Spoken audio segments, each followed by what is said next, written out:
Have you ever seen those lists on the internet that's like top 5 sandwich toppings, top 5 movies of the year, top 5 celebrities who have a very punchable face? You know what I'm talking about. The point is, all these lists drive us crazy because we have no idea who made them and how they even narrowed down their top 5 list. That's where my podcast comes in. My name is Tung La, and I am the host of Ranked, top 5 lists of stuff that don't matter. In every episode, with the help of a motley crew of self-proclaimed experts, we debate, battle, and work together, showing you the entire process of how we got there, to create a top 5 list of any and every topic we can think of, like top 5 brunch menu items, top 5 fictional dogs, top 5 90s songs, top 5 Steves? The list goes on, and we will not rest till we rank basically everything. So join us every second Thursday in the Pod Cavern for Ranked, top 5 lists of stuff that don't matter. Top 5, top 5, top 5.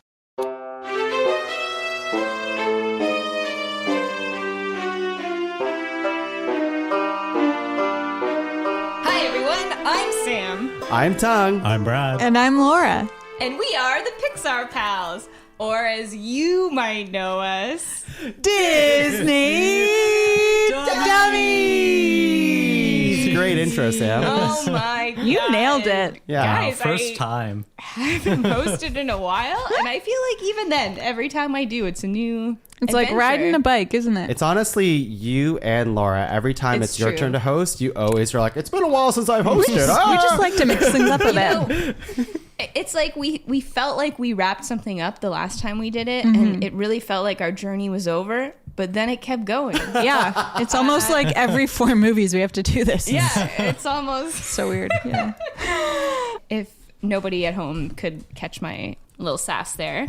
Today we're going into maybe our first ever 4th installment of a movie. Forquel. Yeah. I don't think we've done that. I think that's Quadlogy. new. Including with Disney. I don't think. Yeah, no, Disney's never done 4. There's no like trilogy equivalent word for 4 movies, and that's because it shouldn't happen. Well, we'll get Except for Lynn before time 4. Yeah. Obviously.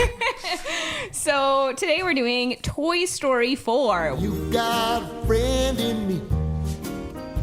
Which, you know, I feel like just having that short conversation is like, man, this IP is powerful. Like the fact that there's 4 and a bunch of shorts and all that stuff, it's like actually kind of crazy to think about how the staying power that this franchise, and it was their first one. It's the thing that started it all, right? It's the first one. So there's a lot to get into, I think, with that today. I mean, for listeners at home, if you're new here, I guess I should explain to you what this podcast is. If you want.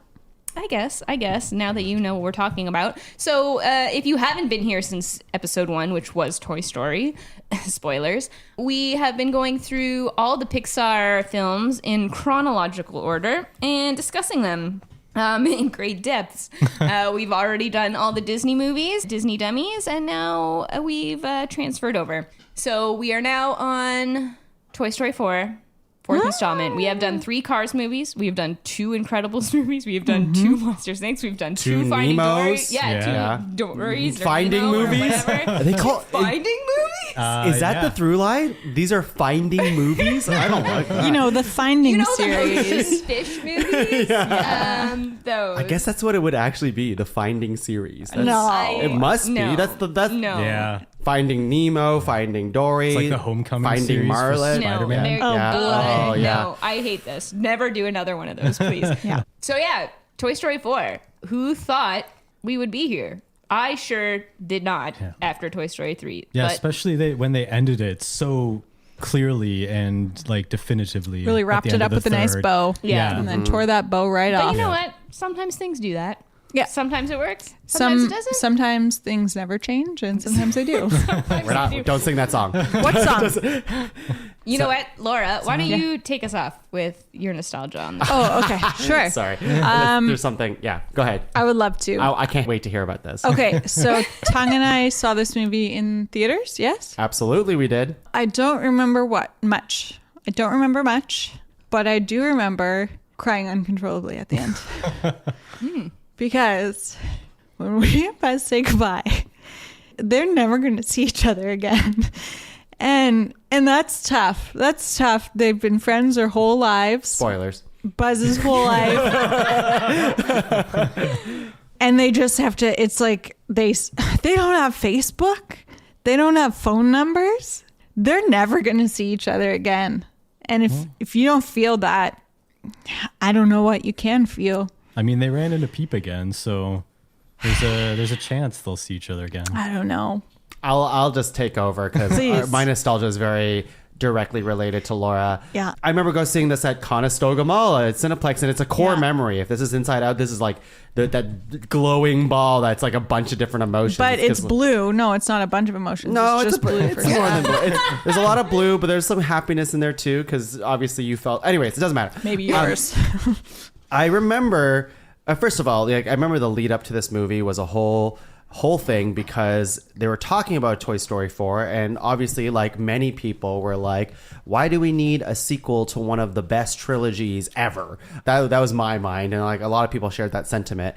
But then they shared what Toy Story 4 could be, and then Rashida Jones was originally attached to the script, and she was talking about how she wanted to make a love story. That was the whole conceit of it. So it's like, okay, well maybe we can hear her out. And then she left the project and it became kind of messy. And then we're like, okay, well, what is this movie actually going to be? Which we will get into in a little bit. But yeah, so like fast forward to after like watching the film and the movie ends and I turn to Laura, which is a very strange thing because she doesn't usually I don't like to talk about movies right when they're done. No. Like you were crying, but this is a different... I've never seen you cry this much. This in 8th grade. In 8th grade. But I don't have really a memory of that. I have a memory of this. We were like walking out of the theater and you were not well. You wouldn't talk to me. I wasn't well. You weren't like, you were shaking. You were like crying so much. And even on the drive home, saying exactly what you said, but in tears, just like they're best friends. They'll never see each other again. This is so sad. And I'm like, it is sad. It is like a wonderful little moment or whatever. But yeah, that's a core memory for me for Toy Story 4. Anytime I think of Toy Story 4, I think of how much you cried at the end of it, which I think is it was rough, guys. It speaks to how it affected you, and I think that's a thing that you can only hope for in movies. So I think that's great. Wow. Bradley? Yeah, saw it in theaters with you, Samantha, and I don't remember You don't say. I don't remember you bawling, which is maybe surprising. You Sam probably doesn't did, feel things like I but do. I don't remember it. Yeah, not at all. I've never cried on this podcast, not once. Literally editing the Coco episode today, and we're just talking about how Sam was crying, writing the diginos of Coco because she was thinking of Mama Coco. Mama Coco. But yeah, I mean, no real core memories from it. I remember liking it, but also being like, was it necessary? Like, did we have to go back? But yeah, that's pretty much all I remember about Valid it. question. Yeah. I also remember, like, obviously going to see it because we were at the time again where we're going to see movies, and like we obviously would have went to see this. I don't think I was like, I mean, I feel like I like to joke that I like hate on it, but I don't think I had like that strong of an opinion either way. I do think I was in the camp of like, why are we doing this, for sure. That's also a core memory for me. Yeah. It's with your opinion on that. I think I was definitely firmly in the like, why are we doing this? But I still went in with like I somewhat open mind, I think, and I mean we'll get into our feelings more later about stuff. So I don't know. My memory is like going to this with Brad, and just like honestly what sticks out, and this isn't spoiling too far ahead because it's literally how the movie opens. But I just remember the rain and being like, what the fuck? This rain is insane. This rain is beautiful. It literally starts, and I Yeah. remember, I didn't know if I wanted to bring it up, but I remember like turning to Sam and being like, what the fuck? This rain is like, and so like when we started this movie, at first the other night when we went to put it on to rewatch it, we were watching in the basement, but we had one of the lights on, and I was like, no, we got to turn this light off because I know there's going to be this crazy rain, and I want it to be dark and like to experience this again, because I remember it being so just like, again, Pixar dicks out moment where I'm okay.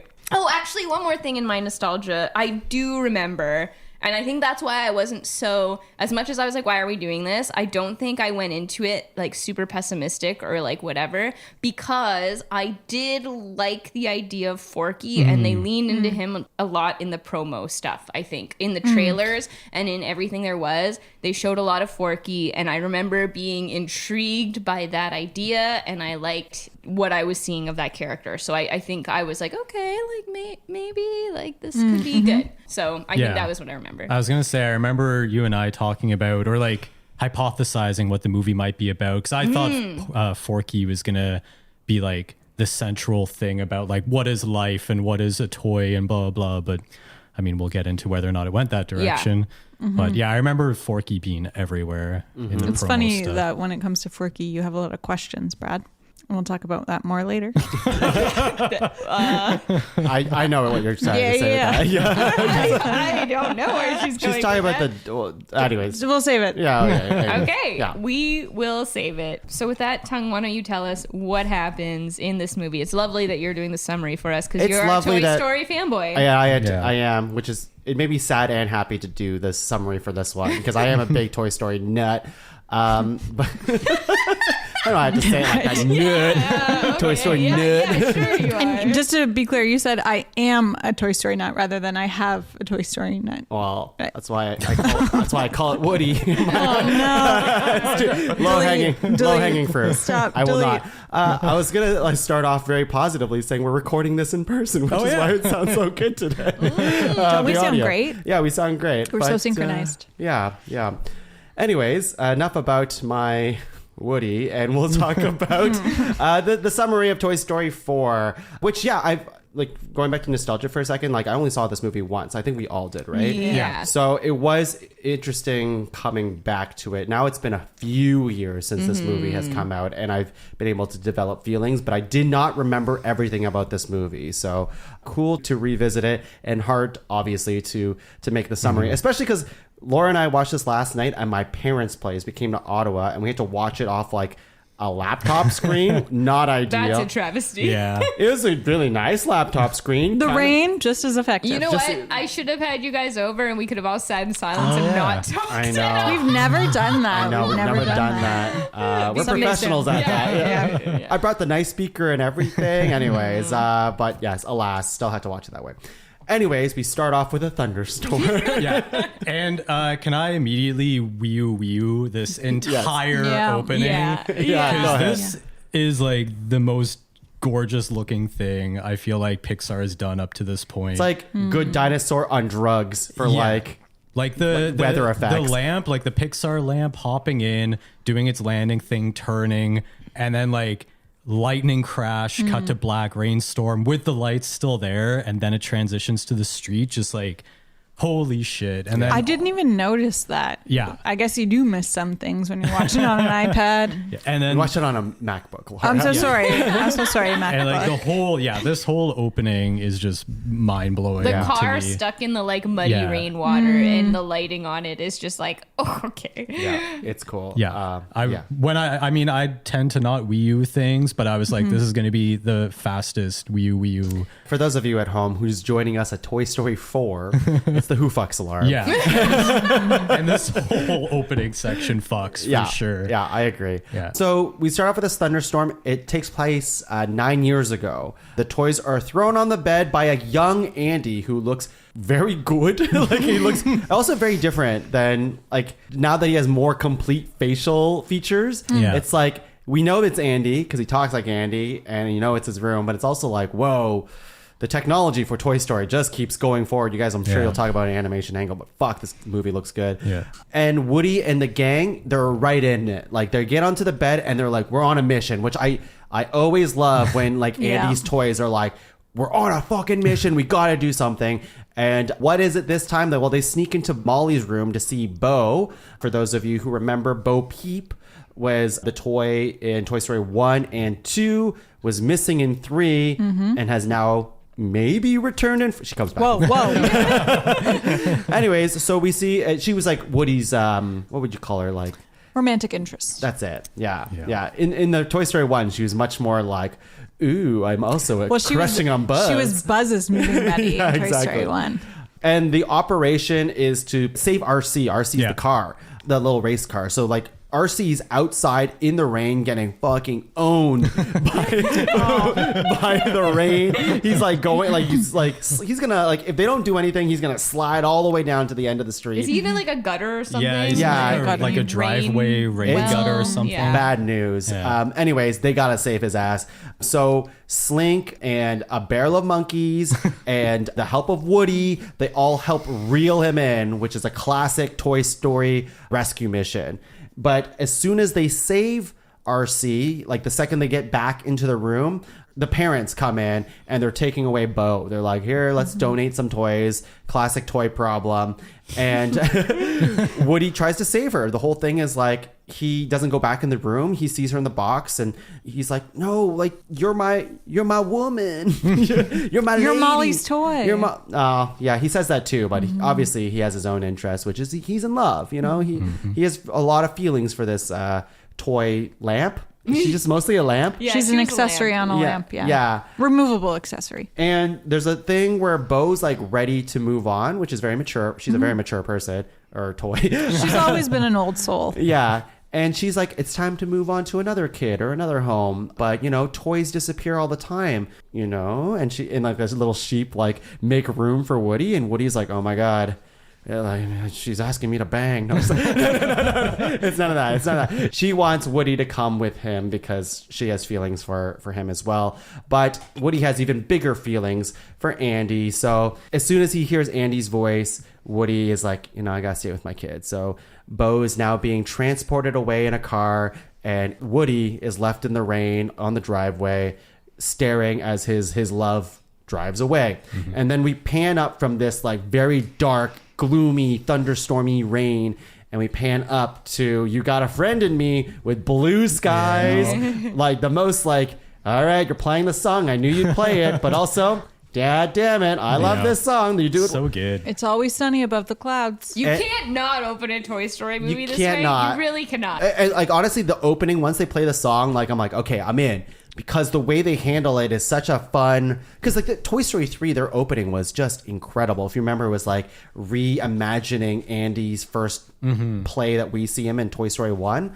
So in this one, it's like, yeah, the music's playing, but you also get young Andy playing with his toys again. But we're going into a fast montage of Woody spinning in the air, and basically anytime he spins, the camera spins with Woody, we see a little jump in time where now we see Buzz is in the picture and Jesse's in the picture, and now very quickly old Andy's in there at the end of Toy Story 3, and Andy's playing with Woody then and giving the toy to Bonnie. So now we're in present day. I did like this whole little montage of running through the life of Woody with Andy. It was very cute. Memories of like key scenes. I Yeah. forgot this happened. Yeah. It's a good like way to like kind of catch you up, but also be like, wow, like again, Andy looks like good in this movie. Wow.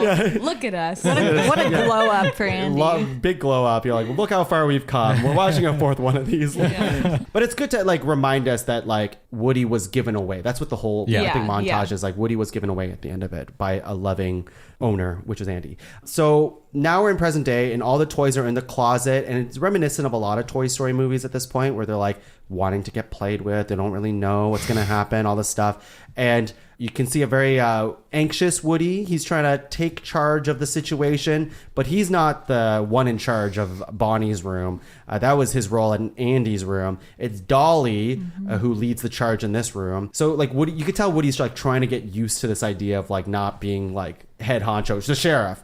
And Bonnie comes in, basically takes every toy from the closet but Woody, but she picks up Woody to take his badge off and give it to Jesse.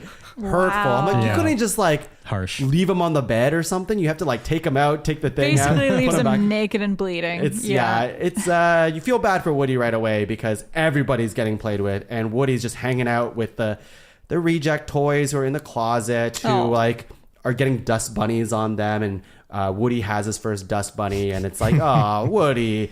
And we find out that Bonnie is getting ready for kindergarten orientation. So I'm not sure where she was in the third movie. She was like in daycare or something, right? Yeah, she was too young for kindergarten. Yeah, this through my particulars I will get to later. Apparently this movie takes place just like a few months after the last That would movie. make sense. Yeah. Yeah. So Bonnie leaves the room and all the toys are on the ground and all this stuff. And you can see all the toys, especially Jesse and Buzz, basically his number 2 and 3, are trying to be supportive of Woody, being like, don't worry, man, you'll get played with one day, which, you know, Woody doesn't like that. He likes to be the center. And Woody sees Bonnie crying and he joins her being like, you know, I can help Bonnie. Like, that's my role as a toy. I need to help my kid. So he joins her for orientation by like slipping into her backpack. Bonnie is now in orientation and she's super shy about it all. She doesn't want to be here. I think they play this moment really well. Bonnie's always been very sweet as a kid, especially in Toy Story 3. And here you can see she's very doubtful of like making new friends and things like that. She doesn't really know how to navigate this situation here. But they are all making like, I think, pencil holders or something in class. And the teacher's like, oh, well, put your backpack here and we can make like, you know, pencil holders together. And Bonnie's like at a table by herself. And this like kid comes over, this little snot-nosed kid comes over. It looks like he's about to like hang out with her, but he just takes her art supplies and leaves. Fucking kid. What's the reverse of fucking? Not fucking? That kid does not Being fuck. a wiener. Yeah, he's a wiener. That kid's a wiener. Doesn't even say hi to Bonnie.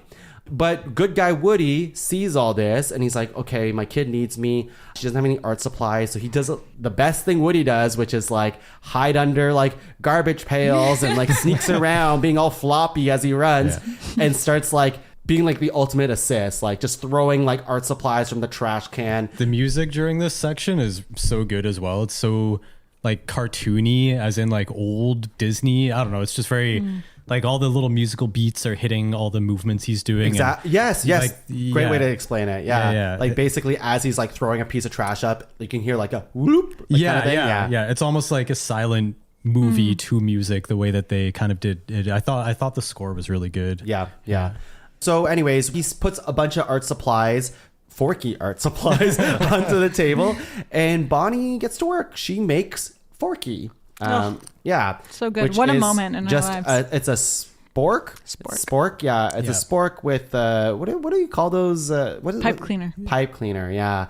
And like popsicle stick bottom, like a very, what a kid would His make. mouth is like plasticine. Play-Doh Yeah. or something. Play-Doh? Or Feels like it that might would be fall like off quick. blue tack. Yeah, that's Oh, like the yeah. biggest flaw in Forky. And is she like that- hot that- glues. No, she wouldn't have hot She just glue. uses She's a tack. kid. More Yeah. different Don't know how it sticky stays on tabs. so Yeah. well. He's Googly pretty eyes. Oh, I think she structurally glues sound those. for She what he glues is. She does those, glue yeah. the googly eyes on. Okay. Yeah. Yeah. Anyways, Forky's cute, but Forky's not anything yet. Forky's just... He's trash. Forky's an inanimate object. Yeah, exactly. He is Inanimate trash. object. But Bonnie has grown really attached to this Forky that she's made in class because, you know, she hasn't talked to anybody, but she made this thing and she's stoked. She wants to tell her parents. She's like, yeah, I graduated kindergarten, but it was just orientation. But good thing, real kindergarten doesn't start for another week. They're going to go on a road trip. Yay, we love road trips. And in this moment, Woody is looking at Forky and all this stuff, and Forky comes to life. And there's a lot of good Forky stuff coming up soon. In the backpack. Yeah, in the In backpack. an enclosed space. It's so good. And basically, right after, we see Woody come home from school into Bonnie's room again, and everyone's like, oh, look at fucking Woody. Like, you know, we knew it. You were sneaking into her backpack to get played with or whatever. Everyone's meddler. Like, everyone's already pointing fingers at Woody, being like, that's such a Woody thing to do. And Woody being Woody is just like, no, it's okay. Don't worry. There's another toy in Bonnie's life. We need to give him a warm welcome. Introduces Forky. And Forky's whole bit is wanting to go in the trash, which is hilarious throughout This the is movie. such a good bit. I have to say, like, I the love entire this. movie of him trying to get into the trash Yeah. and him talking about trash, Trash? very funny to me. Yeah. Because of the way he animates, He's such a Yeah, such yeah. great himself into the animation. Yeah, his like arms are like so stiff and floppy. Whatever it takes. And like, yeah. His voice is also perfect. I feel Yeah. like props to what's that guy's name? it's The Tony. Veep guy. Buster. Tony Hale. Yeah. Although he sounds very like John Mulaney type too in this movie. I Oh, could see yeah. John Mulaney doing Yeah, Forky too. I could see that. Yeah, but yes, so good. So yeah, Forky's whole thing is like trash. He always wants to be in the trash while Woody's explaining how Forky's very, very important to Bonnie right now. Bonnie comes back trying to find Forky, and this is also really fun where like Forky's in the trash and Woody keeps like throwing him onto the bed, like just keeps throwing him on the bed, and like 3 seconds later Forky would just like throw himself back in the trash, and that's just all fun. But as this is happening for like the last time in this scene, Bonnie grabs Woody to cuddle, And Woody's like, oh. But she's trying to grab Forky at the same time. That's the thing. That's why Woody's with her. But Woody, he loves a cuddle, man. He loves a cuddle. And then it makes me be like, wait a second. So Woody falls asleep with Bonnie, and I'm like, toys fall asleep? I remember this. Like, is this the first? Like, obviously they've done it in the past, but I don't remember. Like, Woody wakes up being like all like disoriented from waking up from his nap a little bit. I'm like, have we seen that before? I think they play dead and they fall asleep. There's Yeah. like different states. I'm different like, so does he need like? Because we're gonna see it later. Woody is extremely tired. Yeah. And I'm like, well, how? Like, it doesn't. I don't know. Best not to ask questions. You got a full 8 to 10 hours or whatever it is. The road trip is happening. It's happening right now, and Woody is on babysitting duty. He's made it a mission. This is his thing now. He's finally his like new job. latched onto a job because now he feels like Woody important. loves a job. He loves a job. Pixar loves a job. He has like he has like ultimate loyalty to his kid. So whatever helps the kid is what is the right thing to do. And right now, Bonnie is the most important toy, and Woody's trying to honor that. So now we get a new Randy Newman song, which I already forget how it goes. It's like, you can't get away. Yeah. Can't get away. So I just made that up, but it sounds a little, I don't know. Do you guys trying to remember? climb in that trash pail, but you can't get away. That's Oh my god. that's not the song, but it's a really good. It's pretty close. It's really good. Thank you. I can kind of hear it in my head, but We'll play anyways. it at the end. Anyways, I'm playing it here.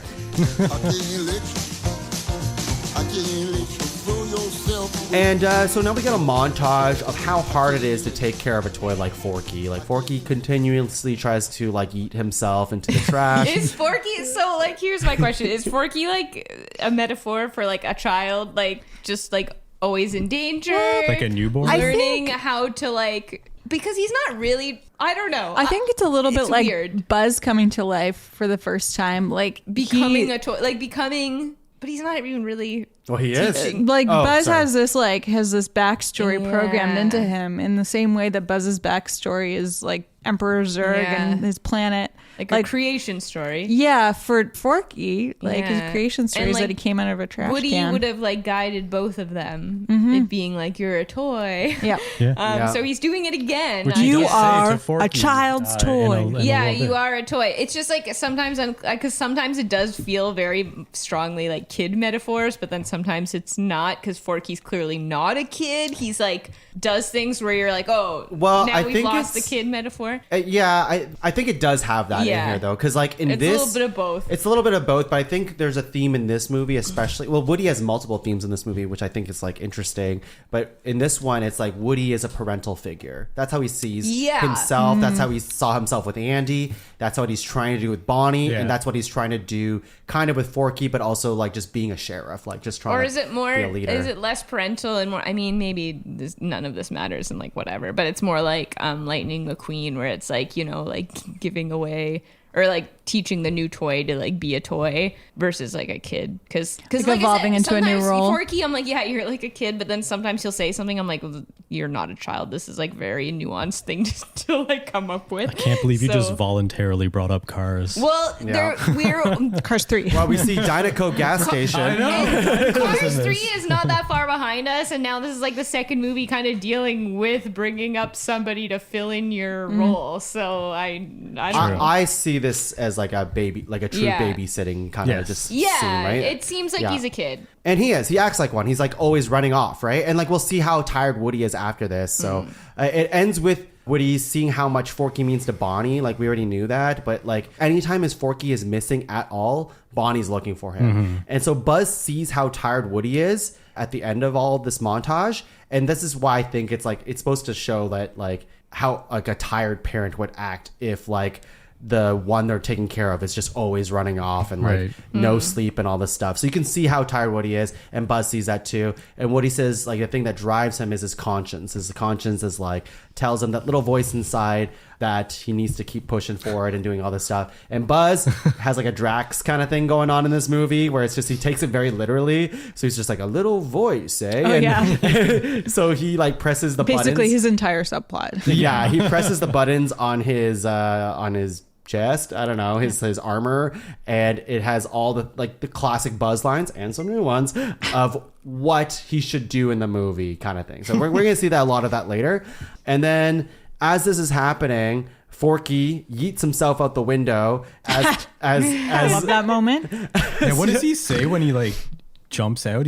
He might just yell trash. I'm not sure. Yeah. No, he's like, I don't want to be a toy or something, or I'm not a toy. Something like that. I read a just really like- dark take on the internet that was like, he's offing himself here. And Oh, no. I was like, oh I feel my like God. that's what he's going for. Yeah, like I thought it was just going for a trash can. No. Yeah, I don't think so I either. thought he was just going for trash. Yeah. but That's definitely what it is. Like the way he talks about trash in this movie is not like he wants his life to end. It's just he loves He just wants trash. to sleep in the trash. Because it's warm to him. He wants to tuck Yeah. himself Yeah. under a nice old Kleenex. So Woody is like, shit, I gotta get Forky. So he jumps out the vehicle to get Forky and says he'll meet everyone later at the RV like camp or whatever it is. Yeah, because they have the GPS. Yes. So they know Only roughly how far it 5.3 is. miles away. Not too far, although pretty fucking far pretty for a far. toy. I have a hot take on that later. So And this is miles, folks. Listeners, we know that you're mostly in Canada and Australia where we use kilometers. They're talking miles. That's times we 2.3. have a lot of American listeners. What are you saying? Thank you for tuning in, Americans.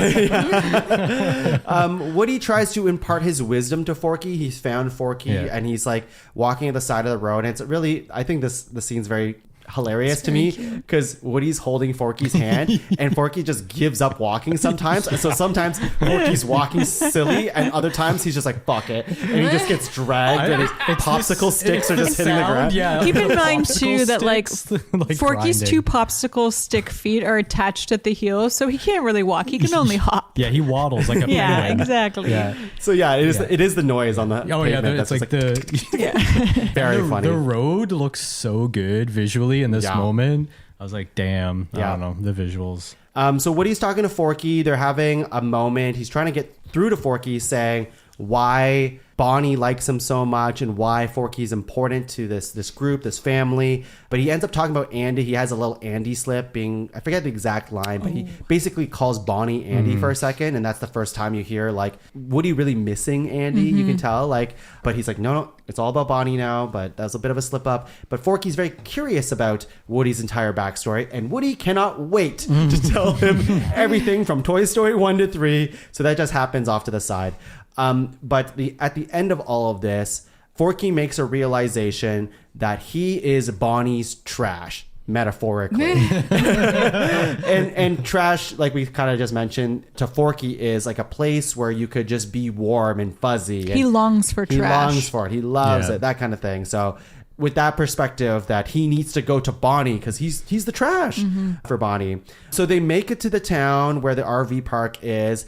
And, movie's almost over. They're so close. They're so close. They can They're just right there. go to the RV. But Woody gets distracted because he kind of senses and looks over at an antique shop and notices a lamp, a certain lamp that looks very familiar to him. And he's just like, Bo? Is that Bo's lamp? Bo Peep's lamp. But this whole thing now is like Forky wanting to go back to the RV. He's like, we got to go to Bonnie. And then Woody, being Woody, is just like, we can wait a bit. My lady's in there. For a guy who loves a job, he cannot stay focused. Yeah, exactly. So he's like, let's go in for a bit. I have a feeling my girl's in there. So they get into the antique shop. Woody basically makes Forky to go inside with him.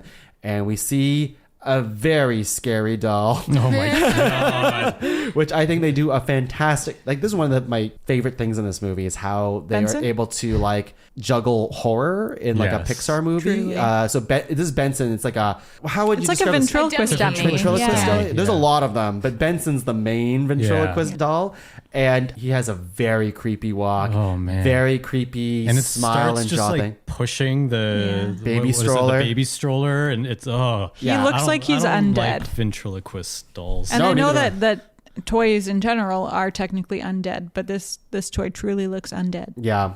He's pushing the stroller, which has Gabby Gabby, a toy that... Gabby Gabby! Yeah, a toy that we'll talk more about. But she... Actually, no. We'll talk about it right now. She talks to Woody, notices his pull string in the mirror. And then they're like, let's bring Woody and this fork around with us. So Benson puts Woody and Forky in the stroller. And Gabby's asking about his... when were you made? All this stuff. Oh, you have a voice box? Mine's broken. And you can kind of see where this is going. guys, wee wee. Gabby? Gabby Gabby fucks. Gabby? I Interesting. think Gabby fucks. Brad, when she's Laura? trying to like rip Woody's insides out. You know, she's not trying to kill him. She This is knows, later in the movie. she knows what she wants. And yeah, I'll But get she into her- will kill him if she has to. You know what? I feel like we've done Wii before where we're like, but later. Yeah. So I feel like, sure, maybe not in this moment, but I think by the end of this movie, Interesting. I actually think that as we progress, she fucks less. Wow. Wait, hang on. We get there's- to a point. Yeah, there's got to be And like then a- after the point, I'm like, you know what? She doesn't fuck. All right. She's an old softie, but spoilers. And you know what? I might lean with you, Laura, on this one. But although I see actually what would say happens. that she doesn't fuck at all at any point. I do don't think so. Because Benson and Co. fuck? no, definitely No. not. Okay. Only No. scary things. Fucking scary. There are other toys later that fuck though. Oh yeah. We'll get to that. You know, she takes charge. Oh. I feel like she is a boss. She does. Yeah, So exactly. I'm like, you know what? Get it. yeah. Get it, Gabby. Yeah, I will. I think this version of Gabby, who's about to do some stuff. Well, it's not, yeah, Pretty it's about to dark. happen. Yeah. But anyways, she clearly wants Woody's voice box and more. I'm gonna keep calling them Bensons, the ventriloquists, come out. And the way they all fucking like zombie Limp kind of like arms, limp just like- around They're walking. like the dummies for listeners. If you've ever watched, like, So You're Afraid of the Dark. Yes. They're, or no, it was a Goosebumps. It was Goosebumps that had the Goosebumps, yeah. dummy. It's that guy. It's that dummy that's scary.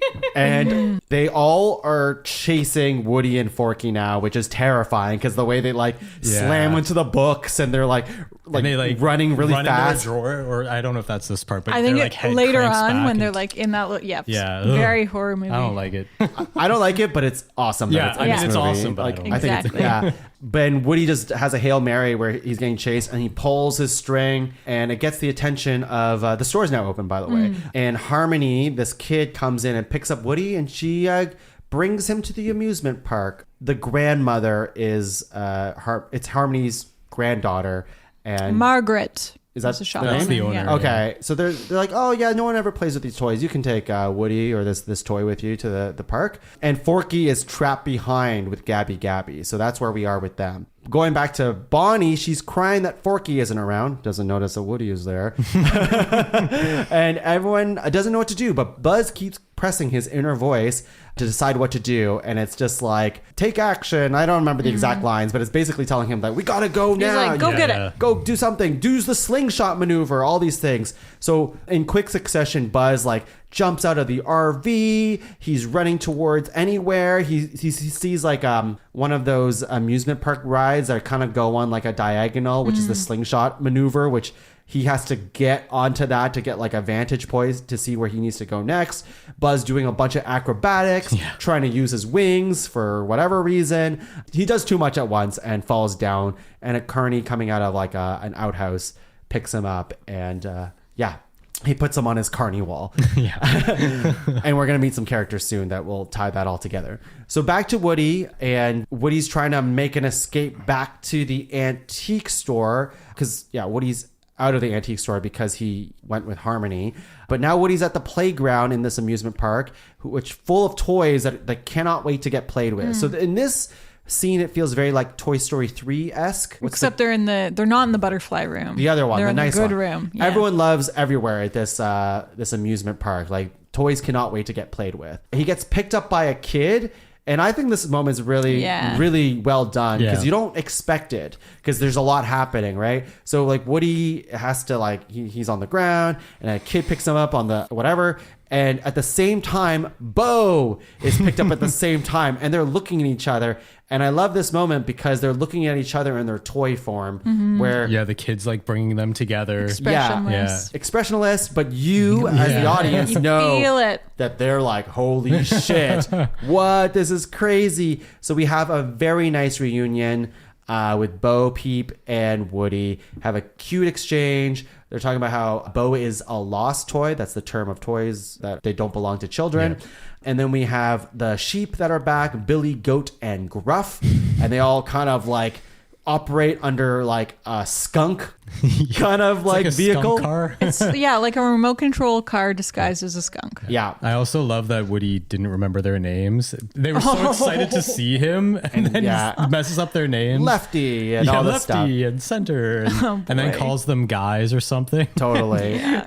It's tough to be a sheep. Yeah. We're going to get 3 characters right now that fuck back to back to back. My opinion, first of all, Bo in this movie. Of course. 1,000%. From the beginning, I think even Yeah. in the first movie. You could tell. But in this one, she's like independent woman other who level. kicks Now we're ass. girl bossing.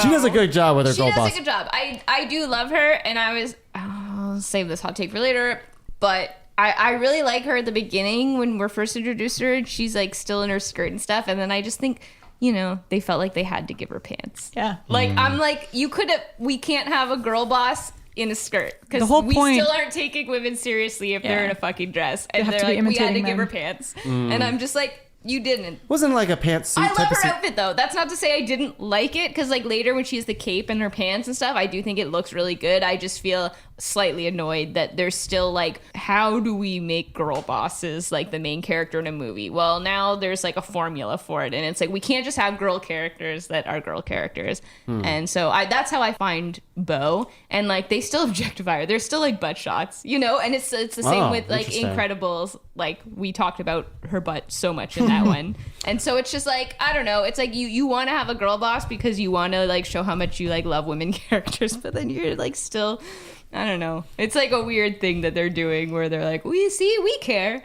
Yeah, I don't know if they honestly, I didn't notice the butt shots in There's this only one. honestly, I didn't it's notice. definitely not like The Incredibles. There was just like one shot where I was Okay. like, you definitely like. I noticed her butt. I'm interesting. not Okay. saying that it was like a Yeah. butt shot. Well, and the other thing is like she's got the skirt at the time just had like a built-in budge. They didn't have to give her the butt Yeah. beneath the skirt. Yeah, that's but right. they did. They built They it did. differently. Yeah. But anyways, I do like the pantsuit. I think think the her pantsuit's her awesome. whole look is really good. But I just kind of laugh because I'm like, we never at this stage. I think maybe we're moving past it now in later movies, but I feel like we're at this time in history where it's like for the girl main characters to be taken seriously, we have to like man them up, which is dumb. Do you think? Okay, If go she ahead. was gonna wear pants, why not just put her in pants from the beginning? Why do you have to give her a skirt and then like take she the was skirt in away? a dress, and Yeah. it was working. I was like, oh, this Yeah. outfit works. This is cool. But then they put her in pants. Bryce Dallas Howard can run through the jungle in stilettos, and Bo Peep can wear a skirt while kicking butt. Sure. Yeah. She just wanted to get It's into something more possible. comfortable I get to it. do I her. want to wear pants all the time. I never want when she goes on her rescue mission later, I think she wants to get I into think something a little bit Some more. of us think skirts are more comfortable than pants. And you know what? To each their own. Yeah, exactly. But Yeah. you should be able to be taken seriously if you're in a dress, is all I'm saying. I'm glad you both chimed into that because that did not occur to me at all. I just think she looked great throughout the movie. She does. She does. And there's 2 more characters back to back. Giggles McDimples. Giggles so good. Hilarious. So easy She is to that- lose. Who's that? She's the little Polly tiny Pocket? one. Polly Pocket. Polly Pocket, yeah. Hilarious. I think as soon as you meet her, she doesn't have much in this movie, but like it's just small toy humor where it's just Yeah. like, Yep. I'll be right with you. I gotta get to, I don't know. She like drives like 3 seconds in her little Polly Pocket Yeah. thingy to get hilarious. I think that's Yeah. great. The way they keep finding new toys for these movies, I think, is amazing because this was a nothing character, but I think we've passed it already. It was an establishing shot at this park. But they do the those toys. Sky dancers. Yeah, sky dancers. Sky where you dancers. pull where they- them and their and wings they go. Oh my twirl, gosh, And like yeah. those they are don't get a amazing. character role at all in this, but the fact that they're included, I'm like, oh man, you're still finding all the dope Yeah. toys. And we also get Combat Carl, which I thought was fun too, because Carl Weathers. Because Rip. Yeah, rip. Yeah. R.I.P. This also had one of the jokes that I really liked where they all give him high fives, but Woody's not really paying attention. He leaves one of them hanging. Like, steps up, and then like drops his hand and like sadly runs away. Yeah. It's just like in the background, and I loved it so much. But he gets his high five later. Later. Oh, thank yeah, God. I don't As remember we'll what. find. Yeah, right. Yeah. Thank goodness. So Woody tells Bo that they need to see Forky, and Bo's like, "Oh, what?" Because she's an independent woman now. She does not. She's past the point of her life like caring about children. Because she was even like. She has that like type of tone. She's like, "Oh, you're still with Andy, like, or like you still talk about you've that got a kid? kid, like, eh? You got a kid, huh? Like, I remember when I used to be like that kind of thing." And Woody is in his very like parental type of thing, be like, well, you should have seen Bo with Molly and how great Bo was and all this stuff. And Woody makes Bo feel very like, kind of like, oh, bringing back feelings Young of again. how it was back in the day and how it was to like be loved by a child, that kind of thing. So Bo eventually like caves in. He's like, oh, well, it's Woody. Let's go save this fork. So they get in the skunk or rodent mobile to the antique store, and we go to Gabby and Forky, who are talking. Gabby knows that Woody's going to come back for Forky. She can just sense it, that Woody's that type of toy. And she talks about how she wants to be with this kid, Harmony. Harmony, again, being the child who like took Woody to the amusement park. In this whole scene, Gabby's like practicing tea time with Harmony in the distance because Harmony's in the store just doing tea stuff. And she knows that if she gets her voice box fixed, then they can be together. And then she asks Forky like about everything about Woody, and Forky cannot wait to tell everything to Gabby. Back to Buzz. Buzz is with two toys that fuck for sure. Bunny and Ducky, who are, I'm pretty sure, Jordan Peele and Key and Peele. Key and Peele. And I love Bunny and Ducky. I don't remember liking them that much in the first time I watched it, but I liked it the second time. What do you think? I have thoughts on Bunny and Ducky, and as much as I like them, I feel like they're like parts of the movie that are gonna make it less like. There's something about the first few Toy Story movies that just feel like they're gonna last forever, but I feel like Bunny and Ducky actually like fix this movie in a really specific point in time that's gonna make it less timeless than all the other ones. Yeah, I never thought of it that way, and it's Can you interesting. explain that further? Well, I think their humor is very much of the moment. And I think that when we watch it back like a decade from now, it's going to be like less funny than all of the other humor in the Toy Story movies. Like it feels like they were kind of capitalizing on the success of Key and Peele by bringing them into the movie. Sure. Rather than like creating their own humor or creating like their own original characters. They're very much like based on these people who were so popular at the time that the movie was made. Yeah, I can kind of see what you're saying, but like the humor that they talk about in the movie, it doesn't feel like it's current. I don't know. I'm not sure. Like, they're not like talking about TikToks or anything like that. No. But I think it's like the banter. type of banter. Yeah. I think I like Ducky and what was it? Bunny and Ducky. Yeah. I do like them, but I feel like they're in a different movie. Like they don't feel like they should be in a Pixar movie, these two characters. Like they don't feel like any other. I'm gonna say it, they feel DreamWorks. They feel DreamWorks, everyone. It's not a bad thing that they're adding different characters to the movies, but they just feel so un-Toy Story universe in the way they act. And like they clearly want, I don't know. I'm just like, why are you not alive all the time? Which I mean, we will get into those gags, but they just don't feel like they're in this Toy Story universe. It feels like it's a different movie. I even it feels took like pictures playing of the themselves as screen because I characters. was like thinking of art I was going to draw for this one later. Yep. And it was of them because I think they're cute and I like them as well. They're really but cute. it does feel, as I was taking the pictures of the screen, I also kind of got this vibe of like, what are you doing here? Like, because it's like Buzz and then them beside him. And I'm like, this looks interesting. Like, I don't know. Yeah. And I do They're like them. fun, though. I do really like them a lot. But I think one of my main things, which I was going to talk about later, is just there's a lot of new characters. There's a lot of new characters. Introduced in Yeah. this movie. So it's like, as much as I do like them, I like a lot of the other characters that we've introduced. And we've, like, before right now, we've already introduced so many. And we're still introducing more that we haven't got to yet. Yeah. So it's like, did we need this many here? I don't know, because I do really like them and I think their bits are really fun and they feel like they would be a short, or it's like, because I do like the idea of new types of toys. Like I've kind of They're brought up Carney in the toys. past. Yeah, I like the idea of Carney because I was like, oh yeah, Carney toys are a specific type of toy. Sometimes you bring it home and give it to your dog. Sometimes, like, what do you do it? You win it for someone? Like, I don't know. There's like, which they don't really talk about that though. So it's like, I don't know. I feel like they're a different type of toy and it's fun, but Yeah, I feel like Bunny and Ducky kind of feel like merchandise, like as in Pixar or Disney was like, these are the toys we're gonna sell and we can capitalize and say Jordan Peele or Key and Peele are in our movie. Like it felt something just feels off about those characters to me. But all that being said, I do really like these characters. They're a lot of fun I like and them, they're so but- cute. Yeah. I mean, they're like holding, like they're stuck by the hand, so they always are together, which I We're think like is fun. 80% through the movie by the time I realized that. Yeah, Laura did not know. I was like, what? Like the first time you meet them, they're like, one of them have to like I thought they were just swing the holding other hands. to hit I am Buzz on the also head. This is now when I'm realizing. What?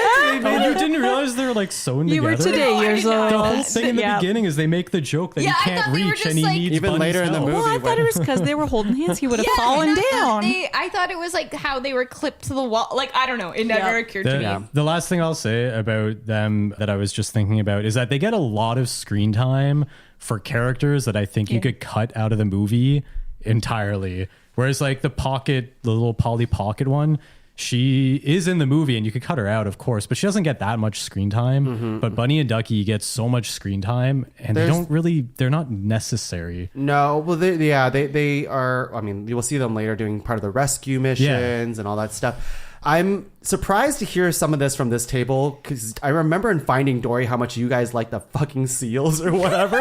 And to me, that's what's coming from me. I'm like, those characters are what you're complaining about with Bunny and Ducky. They don't get that much time. Yeah, they though. didn't get that much screen And time. I think there's an established like precedent for that type of character. Like there's the hyenas, there's the seagulls in the They're first not like Finding Nemo. pre-existing like real world voices either. They're Yeah. just like random derp. Like I don't know who voice act the fucking seals. Like I don't care. Whereas this is yeah, like you What, do. It's Idris Idris Elba? Elba. You guys talked about that. Oh yeah, we cared deeply actually. Yeah. he wasn't the dumb one that I Gerald? loved. Yeah. Gerald. He wasn't Gerald. So yeah, I don't know. Like I said, I like these characters, but they also do make it feel like I feel like you kind of said it's like corporate handy. Like Yeah, I like don't, somebody up top was like, Yeah. you know who's hip right now? we need to add something cute and marketable, but also a little trendy, and these guys should really be here. Yeah. To equate it to the seals, I feel like once Buzz leaves this area eventually, like we wouldn't see them again, which is basically the seals. Maybe they would have like a gag later in the movie, but they wouldn't join the team. They like come along and Seals, they are now anyways, like we're not talking about the seals. I have so much to say about Sure, the this. seals do join the team later. Anyways, Whatever, so much to say. So much to say. okay. Yeah, go But ahead.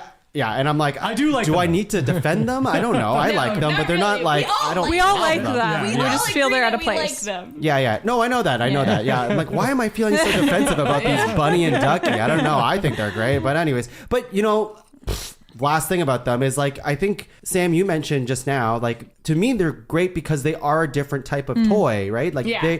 they're feeling out of place because everything we've seen has been very for kids. All of it has been Andy's toy, Al's toy barn has been at the daycare, right? And here we have toys that kind of been through, like they're in a traveling amusement park that go to place with a dirt bag as their owner, right? So the fact that these guys are a little bit more like in your face, kind of like fuck you attitude, just wants to like do whatever, feels just fun very. kids. It's just a different. You know what? It does make feel. sense for the type of toy they are, which I like when they explore that kind of thing, but I don't feel like they really maybe it was intentional, but it didn't really feel that intentional to me. And I feel like had they explored that and been like, the carnival toys don't give a fuck because they're for adults Yeah, or whatever. exactly. But they didn't really Yeah, do we don't that. really see other carnival Yeah, toys. That's we the thing. don't. Yeah.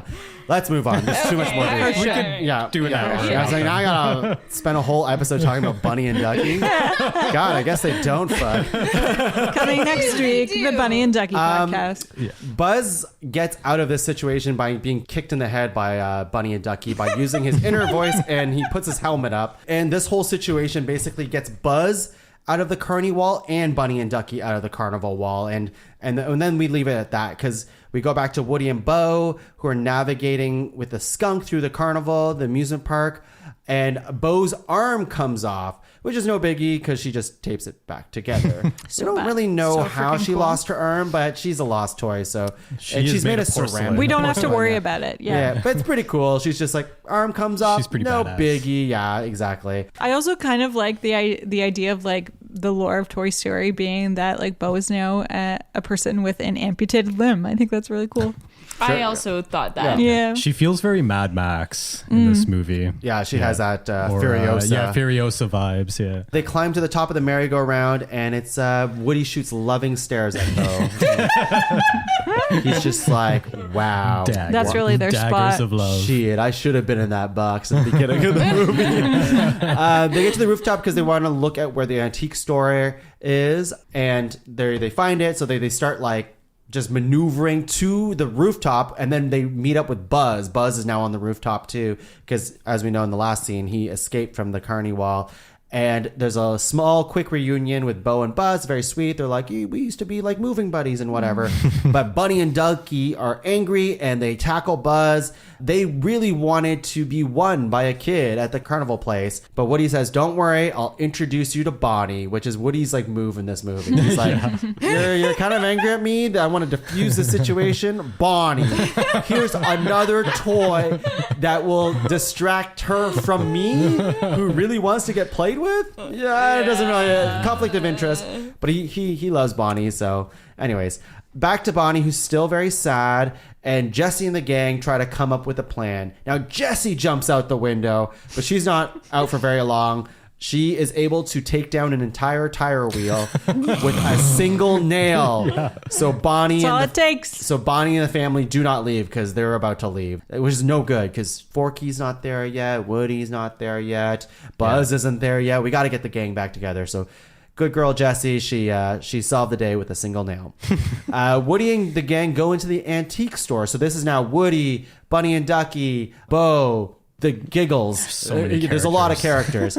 Which is funny because you guys also mentioned a lot of characters. There's also a lot of characters in Toy Story 3 as well. But in this movie, I don't think there's as many characters, but for some reason it feels like a lot at once. I think it's because there's like in Toy Story 3, all of the new characters are like, oh, of course there's a lot of new ones because we're in a new place. Whereas this one is like, we've got toys at the store, we've got toys in another part of the store, we got toys at the carnival, and they're all kind of there's together. like Bo's gang, there's the antique gang, there's Forky, whereas at the Toy Story 3, it's like, it's Lotso and his gang. Mm-hmm. Well, yeah. So I'll expand on that, which I think is like I think the main thing is in Toy Story 3, it's Andy's toys versus the world. Yeah. So anybody who's not Andy's toys is just either a villain or like they're not working directly with Woody. Except for the little phone.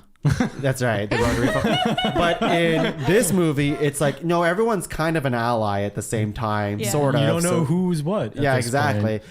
So they're in the antique store, and we learn a little bit of the layout of the land, where it's kind of dangerous because all the Bensons are out there, and Dragon the cat, which is a really good looking cat. Like what the fuck? It looked like a real cat. It looked like a real fucking cat. It's nuts. Man, it's crazy because is this where they're fighting him? No. Just the cat's I think stretching. the fighting cat, I was like, this cat doesn't look great. No, it's when you first see the cat and like stretches, it like gets up and arches its back and like stretches. I don't remember that one. It looked very real. Yeah. Cat later looks more cartoony. But Cat later, I was like, this is a little clunky. Interesting. Woody did not stick to the plan that Bonnie or classic that Bo set out for him, which was like basically don't go through the middle, which is the plan. Here's the one thing to not do. Don't go through the middle because there's these guys up here and the cat there, and Woody's like, I can fucking do it. I got like my little limpy legs. I used to run. Still love his run. His run is still they get in a few really good runs. Yeah, they got some good runs. Yeah. Benson captures Woody momentarily, but Bo fucks and saves the day, kinda. It basically Woody's getting captured, and she's like, nah, not today, and she uses her what would you call it? Staff. Her staff, but cane? what was her it? shepherd hook or something? Whatever to herd sheep. Little with. Bo Peep who's lost her sheep and doesn't know where. Anyways. No, the song's about her sheep, not her hook thing. That's right. No, they don't mention it. Anyway, she's badass here. She's badass here, and there's a nice little standoff where Woody's like standing still, and you got a Benson in the corner, and because there's somebody there, right? Yeah, like a person. exactly. Yeah. So it's just like one of them is waiting for that person to And they're all twitching. Yeah, Bo's I just love like ready to that fucking shot. go. So Yeah. good. But ultimately, after all of this, Bo's sheep gets taken, Yeah. which she's fucking pissed at Woody because she's like, you weren't supposed to go that way. My sheep, lost her sheep. Even though she's an independent toy now, lost toy. I mean, her sheep are her family too. Although right? in Woody's defense, she only lost them because they've bitten Benson's butt and they won't let go. Yeah, but they're doing that because Woody was taken, so they were defending guess. Woody. I guess. And Wait, the sheep fuck. We didn't wee the sheep, but I think the sheep the fuck. sheep fuck. I think the sheep fair. fuck. The sheep Yeah. I can think so. They drive, drive a that whole fucking skunk game. thing. Yeah, they drive. They're all like sassy. Yeah, They bite butts. bite butts. We get a really fun thing here where they're trying to get the key from Grandma because the key is to like the cabinet where Forky is. It's where Gabby is, and Gabby. where the sheep are now. And we get this fun scenario where Bunny and Ducky are going through scenarios of trying to get the key, which I think like it's just like the rule of three. It's all ridiculous. It's all like stupid, like Plush Rush, all these like names of scenarios, and they all end in the same way, which is just to scare the grandmother. They just attack her. They just attack her. I do like that the first one you don't realize it's just like a what could happen thing, and you think it's actually happening. So the jump scare of them like attacking her face is hilarious. Yeah, and I always like the end one where it's just like, okay, they follow her home and she's in bed, and then no, but wait for it. Yeah. Hilarious. It's such a long drawn out plot. Very funny. Yeah, it's great. But now Bo has a plan, and we forgot to mention that Bo's been in this antique store for a couple years. It sounds like before she's like, fuck it, I'm not getting played with or anything. I'm getting out of here. But Bo knows people in this antique store. She like types in a code to some secret club where she knows everybody, and in comes Duke Kaboom. Duke Kaboom. That's a Wii U. One of the greatest representations of Canadians in cinema. Sure. Réjean. Voiced by Keanu Reeves. Which I was like, is Keanu Reeves Canadian? He is. Yeah, yes. yeah. Yes, but we didn't think he was. I wasn't sure, when we but were I looked it watching. up. Okay, and he is, he is. Just to make sure. Duke Kaboom is very fun, I think. He's like kind of the Ken stand-in, but not as much, I think, like in this movie. Well, he's based on like Evil Knievel, right? Yeah. Like But a the toy Canadian version, a Canadian toy version of Canadian Evil toy Knievel. version. Yeah, it's stunt driver. He's kind of smaller. He might have had a thing with Bo in the past. We don't know. He knows the name of her sheep, whereas Woody didn't. Yes, right. That's a really funny And bit. Woody picks up on that. Yeah. He's like, who the fuck's this guy? Yeah, and Duke Kaboom's just always doing poses, which I Maybe think you is should really listen, fun. Woody. Yeah. And they're asking Duke to help because he's a stunt guy. And Woody mentions he has a kid, and Bo's like, don't do it. And Duke gets into his feels. He's all about like getting to his feels, getting flashbacks to when he had a kid, Réjean.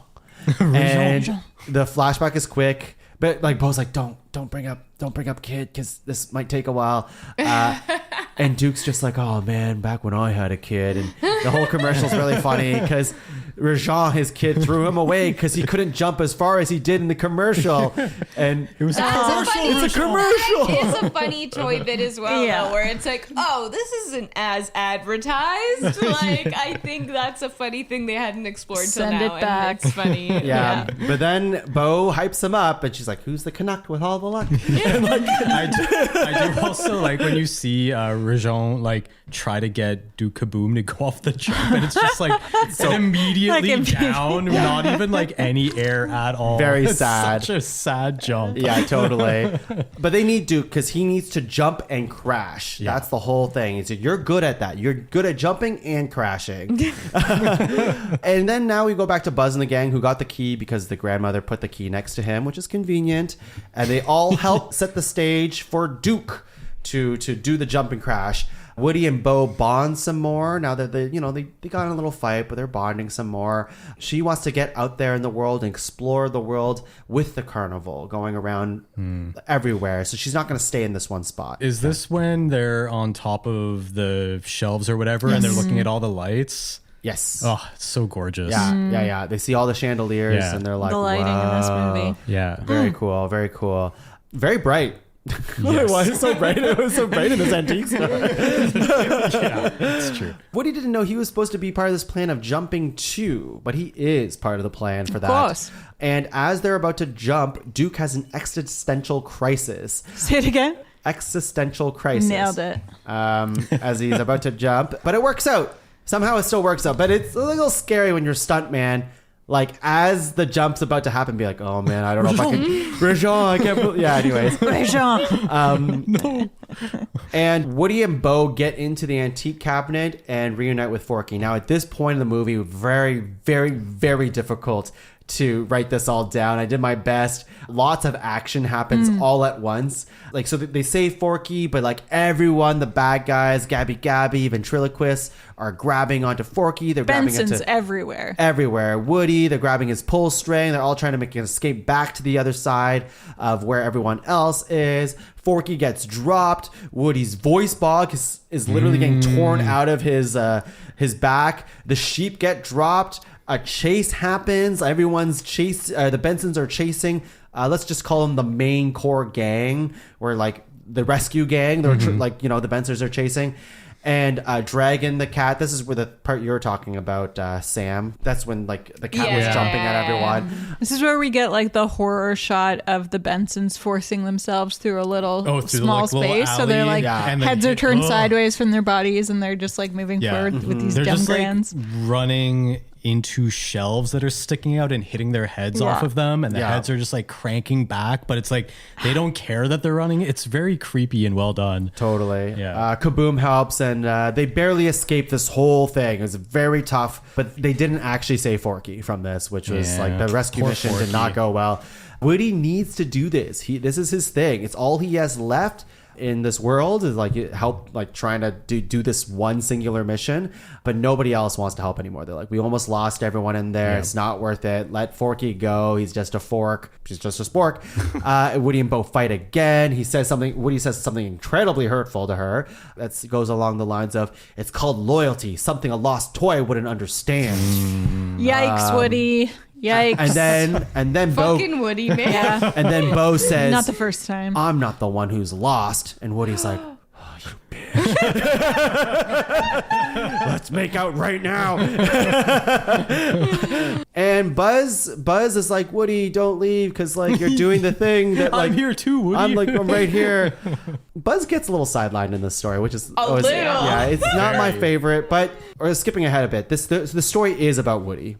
Yeah. Ultimately. But so. I also think it was Buzz got sidelined because of all the Tim Allen stuff that came out around this movie. I think that was after. That was after I think this? that was after, so, yeah. Oh, okay. I assumed that's why. Anyways, we'll talk more about that later. Okay. But I do think it's like because this is a Woody centered story. But yeah, Woody doesn't leave any toys behind except for Buzz. So Buzz goes back to the base, and Gabby confronts Woody with a bunch of Bensons. And now this is the part where she tries to relate with Woody. She's not like jumping him or anything like that. She has her army of Bensons, but she's just like saying, hey, Woody, you can relate to this. Like, don't you want to be there for kids? And like she's retelling his life story to Woody, and she wants to have the life that Woody had, caters to Woody's heart. He has a big one. So she's just like really getting into like his emotions, and he's just like, you know what? Fuck it. You can have my voice box. I like this. He's like an organ donor. Yeah. Just give me Forky, and he'll do whatever. He'll do whatever. And I think it's a little bit of Woody admitting that like he's not going to get a lot of play anymore. Yeah. Nobody's time's up. pulling that string. No. Yeah. Except for Woody. Woody pulls the string a lot in this movie. Not as much as Buzz taps his button. Buzz goes back to the RV and thinks Bonnie will remember leaving her backpack behind. She left in the antique store, but she doesn't, which is like, oh my God. So like it's fun because Buzz is pressing his button a lot, and then he has to go emotionless back into toy form. But every once in a while, you just see him like quickly pressing his buttons, and it's just a bunch of Buzz voice lines going over and over and over and seeing what he has to do next. I also just got to say, I love the gag that like humans are just too dumb to notice that their toys are alive. Yeah, she thinks truly the we toy's like wouldn't. broken. Yeah. Also, this guy took like 4 or 5 hours to change a tire, which is insane. They stayed overnight, right? And then the whole next day. It was something like that. Was it? I think Well, they stayed over. They were I think going to it was leave like the at whole night, day, and and they then- stayed overnight. It No, wasn't it was that night. It was that Oh, night. It was that okay. night. Yeah, it was that same, but it was like, I don't know, a full day, I lunchtime when they think. were about to leave, Yeah. and then it's like dark, and it's like, it took you Maybe you 6 didn't have another hours to tire. change this tire? I don't know. Maybe, That's insane. Anyways, Buzz ends up saying a line out loud, which is basically like, you left your backpack at the antique store. You left your backpack. That's great. Which I think is a fun thing. Bo and the rest of the gang that left, The rescue gang. Ducky and Bunny, Giggles, them, they're pissed at Woody, and Giggles is just going right in, like tearing into Woody, being like, She's a good friend. she's like, fuck this this is why guy. Giggles fucks. Oh, She's yeah. like, fuck this guy, that sheriff, who does he think he is? All this stuff, blah, blah, blah. And as she's saying all this stuff, Bo's like, yeah, but that's what we love about it. Son of a bitch, I'm in. Yeah. Woody has unwavering loyalty to his toys, and he loves everyone. No toy left behind. It's what we love about him. But yeah, they're like, you know what? Let's go back for Woody. Woody wakes up now and Gabby's voice box works now. She has taken Woody's voice away from him. They leave and Forky and Woody is reunited now. And they're about to leave together, but they're like, no, let's watch this moment. Forky wants to watch this moment. He's been bonding with Gabby this entire time. So like they've had a moment together. Gabby is no longer hostile to Woody. She's like legitimately kind to him now and grateful, all these things, right? And she pulls her string and it's a big moment. Harmony picks up Gabby. And she's looking at Gabby. And it's like, I'm Gabby. Do you want to be my friend? That kind of thing. And her grandma's like, you can take her home. And Harmony goes, meh, which is very heartbreaking, and just throws Gabby into like a box. Harmony sucks. Harmony does suck. Harmony does suck. And this is like Gabby's been watching Harmony for like supposedly years. Yeah, maybe because she's like, Harmony's perfect. That's like my girl. We're gonna be the best of friends. But her like whole life has been. If leading Harmony up was to so this great, moment. she would have loved you without the voice. Exactly. I thought that's where this movie was gonna go originally. When I remember watching it, I was like, "Oh, it's gonna turn out like it's not about your voice." Like, but nope. Even with the voice, just Harmony's doesn't just like, like you. "Fuck you." Yeah, Harmony suck. It just goes to show that some kids suck. Woody tells Forky to tell Buzz to get the RV to the carousel. So Woody, at this point, tries to help. Sorry, I did like that Woody. What does Woody call it? The thing with the horses or something? And somehow Forky knows it's a carousel. Oh, he calls it a merry-go-round. Merry-go-round. He's like, and oh, Forky's you mean the like, carousel? you mean the carousel? Yeah, that's fun. Woody tries to help Gabby now, saying Harmony isn't her only chance. Yeah. I got body. There's another kid. Bonnie's waiting for you. She doesn't know it yet, but she's waiting for you. But if you keep sitting on the shelf for the rest of your life, you'll never find out if she wants you or not. So that's like a good guy Woody trying to be a good guy Woody. Bo comes back in this moment, and they are now all helping Gabby. Forky relays this information. He's back at the RV now to Jesse and the gang. Now we're back to Bo and Gabby and Duke Kaboom, and they're out of the store. They got out of the store, I forget how, and now they see the Ferris wheel. And now back to the other gang. Lots of back and forth now. We had Trixie, who's the Triceratops, who's giving GPS directions to Dad. So like they're finally on the road. The parents and Bonnie, they're all on the road, but they're trying to get back to the carousel. She's pretending to be the GPS. Yes, Trixie. Exactly. And the unicorn wants the dad to go to jail, which is just a fun bit. I love that bit. Yeah. We get Duke Kaboom doing the greatest stunt he's ever done. Oh my God. For Rajan. Off the Ferris wheel, he like basically jumps with a bunch of like flags and like a rope of flags. Canadian colored flags. Exactly. You can hear the Canadian anthem playing. He's like standing on top of the motorcycle. What I really love about this stunt is it's not perfect, is that he still hits his head on the way down. It's one of the lights and you hear the pop from the light. It's so good. It is good. That's just a nice detail. And they make like a, what would you call that? Like a Zip line? Zip line situation. Yeah. All the toys go back at the RV are fucking with Dad to get him back to the carnival. It's very funny. Now back to Gabby, and she's a girl who's lost at the carnival. That girl, she thinks she's lost. She's a lost girl. And Gabby just looks at Woody and Bo. Woody and Bo look at each other romantically. Maybe not, I don't know. And they go, change of plans, which is great. They're both natural born leaders. And the whole plan is that Gabby's going to go with this girl. She's very nervous to meet this girl. Ducky and Bunny, they throw a baseball or like a softball. Are they the same? A ball. A ball. It's a baseball. I think. And in Gabby's direction, and the girl picks her up. I'm Gabby. Will you like to be my friend? Gabby gets picked up by this girl. She finds park security to help her find the parents. And now Gabby has an owner now. I was going to say, I was wondering how they were going to make this doll appearing behind this child not terrifying. Yeah, absolutely. And they did it the They one did. way that's not terrifying. I was thinking the exact same thing. true. That's Also, so funny. I feel like they kind of like lit her up a little bit more as well, like the toys did, and then the ball, and they didn't, because I was like, is she going to pull her own string behind this child? Yeah. Like, that's Gabby terrifying. can't Or be like kinda fall scary, too. over out of nowhere or something. Yeah. This is the only part in the movie that makes me cry. Oh. This part got me when we were in theaters, and it got me again this time knowing it was coming. Though I think it's kind of cheap. I mean, I feel like I'm always like, oh, if a movie makes you cry, it's like doing its job. But in this movie, I don't know that I give it that, because it's clearly supposed to make me cry later, but it makes me cry now. And I think it's just because there's a sad child that's lost, separated from their parents. I'm like, well, that feels like cheating. 'Cause, like, Well, that's not why it's sad too, right? I It's mean, like, yeah, they do the right thing, and Gabby like goes down, and it's an emotional. I think it's an emotional moment, and it's like a toy like doing what toys are supposed to, and it's like bringing a child comfort, and I think that's a really nice thing, because like obviously if you're in your own head, especially this kid being lost in a carnival where it's like crazy light, like you're probably so overstimulated and so full of emotions, especially if you're a young child. So I think finding comfort in something like a doll or a toy, like it's just really nice that they found something that was able to like kind of like ground them and take them back down, because then the kid goes off and like finds somebody immediately and is like, I'm lost. And Gabby so, makes her braver. Yeah, it makes her braver. Yeah. And so it's a nice, and I like that Gabby, this is why I said Gabby fucks, because I feel like Gabby saw this moment and was like, that child needs me. And I feel like that's what we're always praising Woody for, where it's like, the kid needs me, and this was a kid that like actually really did need somebody very much in that moment. And when they were all like, are you sure, Gabby, you want to go down and do this instead? And she was like, yeah. And so that's why I think Gabby fucks, because I was like, yeah, she knew where she was needed, and this was needed, and I thought it was a very emotional moment. You've convinced me, Sam.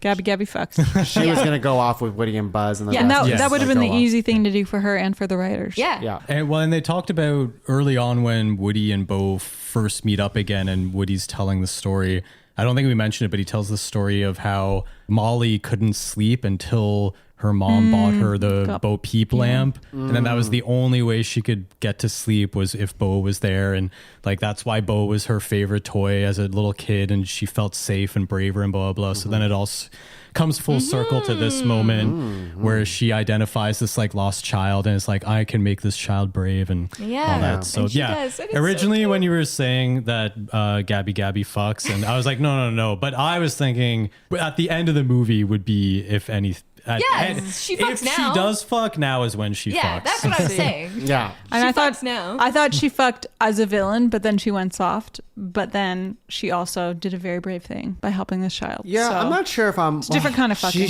Yeah, it's a different type. It's a soft fuck.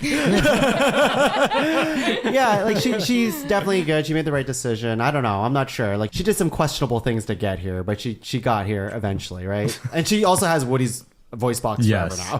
True. They're linked. He gave it to her. Yeah, he did. Willingly. Ish.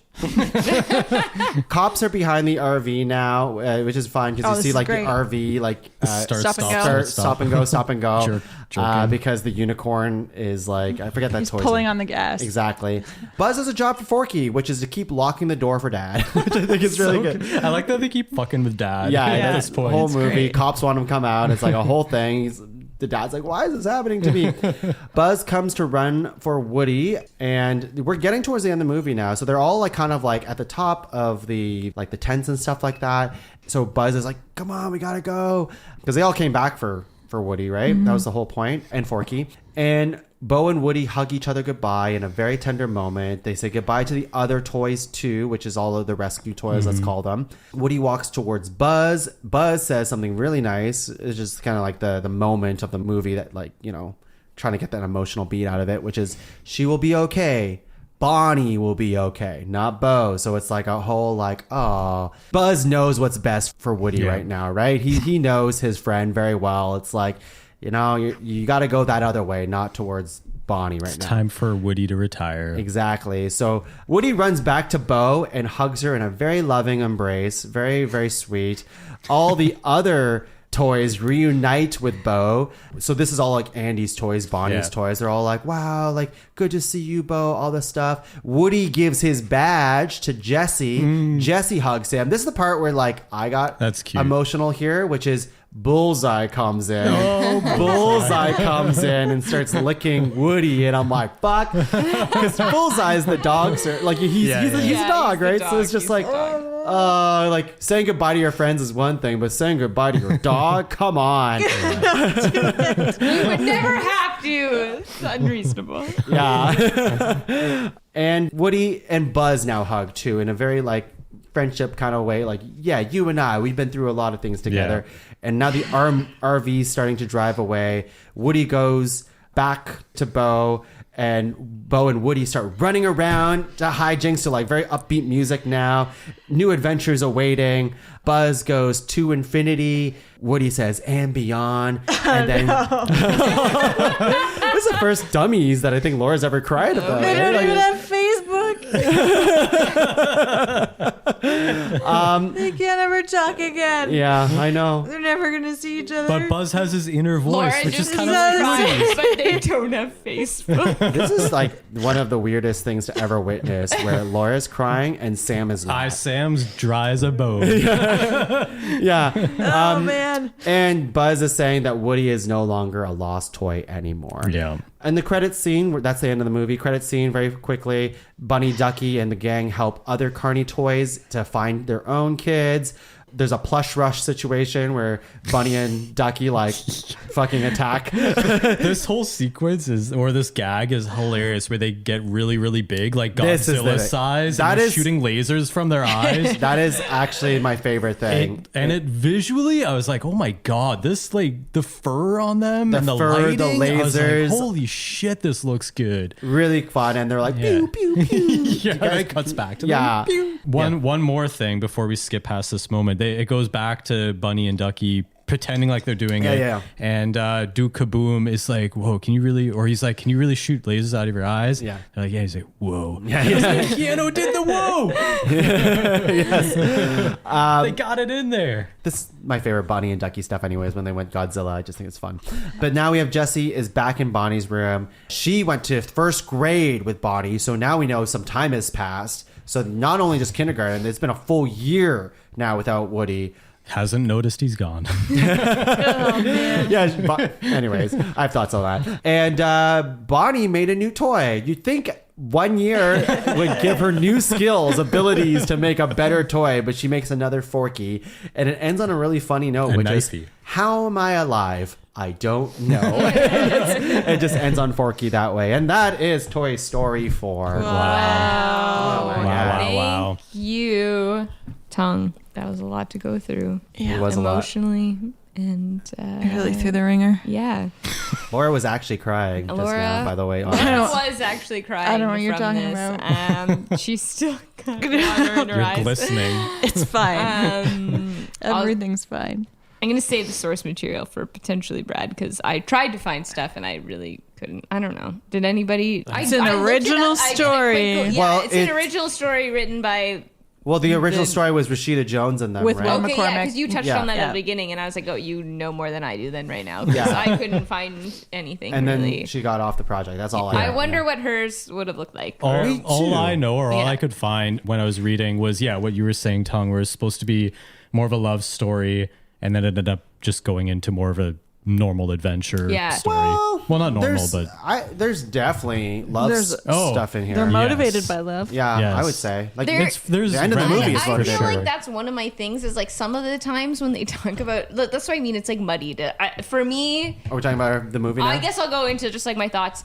I don't know. I don't dislike this movie per se, but yeah, it's like, okay, Woody's a dad. No, that's not actually the theme we're going for, even though that was like the first 20 minutes of the movie. But then they like totally like sidetrack that. And then it's like, yeah, kind of a romance with him and Bo. And they I don't know. She kind of talks about like past kids as like past lovers almost. Or like, oh yeah, he's still hung up on that guy. And it's like a kid. And it's like, well, I don't know. Like, what are you doing here? I don't know. There's just like a lot of muddy things. And I wish that they just like picked a lane and stuck in it with stuff. I feel like they just are doing a few things in here, and I'm just, I don't know. I just would wish it was a little more clear, because and this, especially with the more characters and this and that, which we kind of talked about throughout, where I'm like, you know, I kind of would have liked to just, I don't know, it just felt like they were trying to do too many things for me, and I was like, I wish you would have just picked one of these things to do, because I don't dislike any of its parts. I just, all of it together is where I'm like, I don't know. And yeah, the Buzz stuff, I mean, we kind of briefly touched on that too, where I'm like,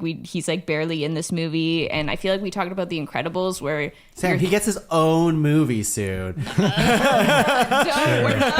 not doing that. We're not doing that right now. But like, Is that a direct-to-DVD release? please? Yeah, I don't know, because like Tung said in The Incredibles 2, where you were like, my favorite thing about them is them working together as a family and them doing that. And that's, for me, is like Toy Story is them working as a family, and they completely aren't that the whole movie, because we're introduced to everyone new and they're not together, so all the gang is separated. And I'm like, everything I like about Toy Story is you guys coming up with these plans and doing these things together, and like they're still coming up with plans, but they're not together. And I'm just like, I don't really know. I guess it's like coming to terms with retirement, but it's also like Bo Peep seems to kind of be like, single life isn't that bad, but I guess it's retirement life, and I don't know. Bo retired young. She's living up. Yeah, I don't know. There's just a lot there that I'm like, I don't know. It felt like you had a bunch of ideas and then you kind of like made them one, and it kind of did work. That's what I mean. It's like, I don't dislike it, but there's just something that I'm like,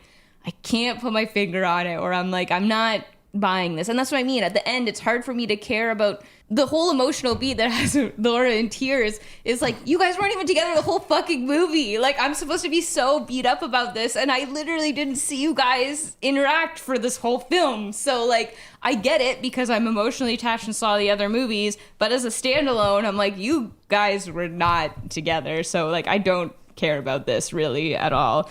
And yeah, I think that's mainly my thoughts. Wow, it's a lot of big feelings. It is. Well, it is and it isn't. It's like, I wish I had bigger feelings is what I'm getting at. Is like, I don't know. There was just so much going on. And then, like I said, I don't dislike any of the parts. I like the spooky antique store. I like the fairground. I like Bo in theory. Like, I like so many of the things that they threw in. I just feel like they tried to find a way to make it all work together. And maybe that comes with like Rashida and writers leaving and them trying to like scrap together the bits that they had. But I feel like I feel that in this movie. And so as much as I'm like, have fun with a lot of the funny parts that make me laugh and that I like, it's just like not one that I'd probably throw on again, because as a whole, I'm just like, whatever. Laura, are your tears dry enough for you to tell us how you feel? Did I ever tell you guys about Shelly? No. My doll who no. I lost? No. I feel like I think you told might have us in mentioned Toy Story 2. Yeah, 1 or 2. Yeah. With Jessie, yeah. Well, I was too old to be bringing a doll on vacation with me. I think I was 13. Yeah, the story is starting to come Yeah. back. Okay, continue. And I brought her to my grandparents' winter home in Florida with my mom and my best friend. And when we went to pack to go home, we couldn't find Shelly. So my mom and I are convinced that she somehow ended up in the trash and got thrown out. So when they were doing the trash stuff, I was like, "Oh, Shelly." No. So that was pretty rough. It's okay. What does that have to do with this? Yeah, is just- that your What? feel about this Is that movie? why you're crying? Just thinking about Shelly. I don't know. Feelings aren't meant to be understood, Sam. Okay. My feelings on this movie. So again, going in, I didn't really remember whether I liked it, disliked it. I mean, I didn't hate it. I would have remembered if I hated it. I just remember that it made me cry a lot. And on this take, I think my feelings are very similar to Sam's in that I think I liked all the parts, but it just didn't all work together. And I think the missing element, once again, was the toys working together. And I think especially Buzz really felt like he was really on his own, even though he was with the other toys. He was really kind of doing his own thing. I'm thinking back to like Slink and Rex and Potato Head and Ham, like they got nothing in this movie, and that was kind of disappointing. That all of those secondary characters who were so Jessie present, got like nothing. yeah, but She I had mean, a nail. she got the guys. She got the sheriff's badge at the end. She's Bonnie's That's favorite true. toy. You're now. right. You're right. That's her consolation, I think. But yeah, I think we talked a lot about Bunny and Fluffy Bunny, Ducky and Buddy, and how they kind of felt out of place. And I didn't like. I love the idea of the antique store, but I didn't like. Every time they went back there, I was like, oh, this again. But I also really liked the characters that we met there. So it was just kind of like, it just didn't all work together. I wanted more of the toys together. But that being said, I didn't hate the movie. I think some people would be like, this is an abomination. But to me, it's like, okay, they did a fourth movie. Yeah. I will say, though, that if the third movie we really felt like an ending, like this really felt like an ending. And so the fact that there's another one, exactly, There's a five. and They're like never gonna stop. I can't for the life of me figure out what they're gonna do with a Toy Story 5. Like what? Woody's I don't gonna know. get crotchier and crotchier as we go. Crotchier. I thought, are you saying Crotchety? crotchety? Crotchety. More More crotchety. Cranky. Crotchety. Woody's gonna catch this virus called crotch eater. Crotch eater. And that's where we're going with the next my movie. Oh God. Yeah, so maybe I don't want that we'll be disease. pleasantly surprised. I don't know. Tongue. How about you go, Brad? Next, Brad. I need to goodness. process some more. I like this movie. I remember vaguely leaving the theater and liking moments of the movie, but not liking the movie overall. Like Woody didn't feel like Woody necessarily to me a lot of the, well, I mean, he obviously is through the movie, but a lot of the time it kind of felt like he only cares about the kid because the kid cares about him, kind of thing. Like he's the most important toy in the room and that's like his identity. And so he's like losing that, which I know is like probably part of the movie and stuff, but I'm like, that's not who Woody was in the last three movies. But I do like this movie. I like Bunny and Ducky. I like all the new characters. I like the creepiness of the antique store. I like Bo in this movie. She's really badass. Yeah, I would say visually the movie's really good. I like the movie, but I think the worst thing about the movie is that the ending of Toy Story 3 and that trilogy is just such a solid ending to that trilogy. And then they're like, flip it, reverse it, like scratch that, reverse it. we're coming back to the cash cow for more. And it just feels very, what's the word? Disingenuous to like come back to the franchise when they so like eloquently had an ending and it was just so beautiful. And then they're like, guess what? There's 17 more movies coming and we're going to keep cranking these out. I do love the universe though, and I think there's a lot more they can do With other things. characters. With other characters though, I would agree. Yeah. I won't would do even that. I would be even fine if they continued with characters we knew, but like Woody and Buzz were maybe gone or something like that. I also remember before I saw the movie the first time thinking Forky was going to be the main character in this movie. I almost thought this was going to be in a way some kind of transition, or like I said earlier, some kind of like look at like how are these toys even alive. And I was like, oh, it's the love of a child that brings the toy to life. And I thought they were going to kind of explore that kind of thing, which Forky's big in the movie for like 20 minutes. And then they're like, nah, fuck Forky. Now it's about Woody trying to get laid. And it's like, nah, fuck that. It's back over here. And they're like Sam was saying, they're kind of like, they didn't stick to one through line. Yeah, I forgot to bring up that. I mean, I said that, that I thought it was too many different things. But yeah, Forky that was my sentiments originally as well. Was there? I always thought this was a Forky movie and they abandoned him pretty early on and don't really. That's funny. I never thought it was going to be a Forky movie. I just I thought he'd be definitely like that a was fun, all the fun promo character. stuff. All I the promo saw. shit was Forky. Sure. Yeah, it was all Forky. I thought, I definitely thought it was going to be still a Woody movie, but I thought the first 20 minutes was going to be like Well, the even whole the movie, first 20 basically. minutes, it's like Woody and like learning, like whole Yeah. like hand holding scene that we talked about on the road. It really felt like they were building something up, but then they're just separated the whole movie and there's no like payoff to them really. Like he gets him back to Bonnie, but it's like he didn't do anything with him the whole time. So I think in a nutshell, I do like this movie. I would watch it again. I liked it more than I thought I would from what I remembered seeing it the first time. But yeah, I don't really know if it needed to happen. It's kind of like with, I guess in a way with Star Wars and like Disney coming in and being like, we're going to fucking crank this shit out and you're going to love it. Like that's kind of what it feels like. It's like we're being force fed Toy Story now. Anyway, those are my thoughts. I did like it though. Beautiful movie. Gorgeous. Yeah, It did better than I feel like I thought it would. And a lot of the gags were good. Like I feel like, especially for a lot of these Pixar movies, we don't necessarily, Sam and I mean, don't necessarily like laugh a ton when we're watching them for a second or third time here, like for the cast. But we were laughing quite a bit through this one, especially at the Ducky and Bunny stuff. And all the little side gags in the background, like I was saying with the high five thing. The high five thing. Oh, and he in the credits, I think he gets his high five. Oh, yes. Finally from somebody, I forget. Oh, I think it's Duke Kaboom comes in and jumps on the eye instead of the lamp. And then that guy Waldo stumbles in with the high five and Duke gives him the high five. So yeah. Oh yeah, I liked it. It's a cute movie. Yeah, and those are my thoughts. Wow, I have a lot to say, but I've talked so much, so I'll condense it. I think I come from a place where like I'm the diehard Toy Story guy in this group. I think I like Toy Story. It's one of my favorite franchises ever. I really love it, and I protect it in the way that I'm like, yeah, I think Toy Story 3 was the perfect end to that franchise.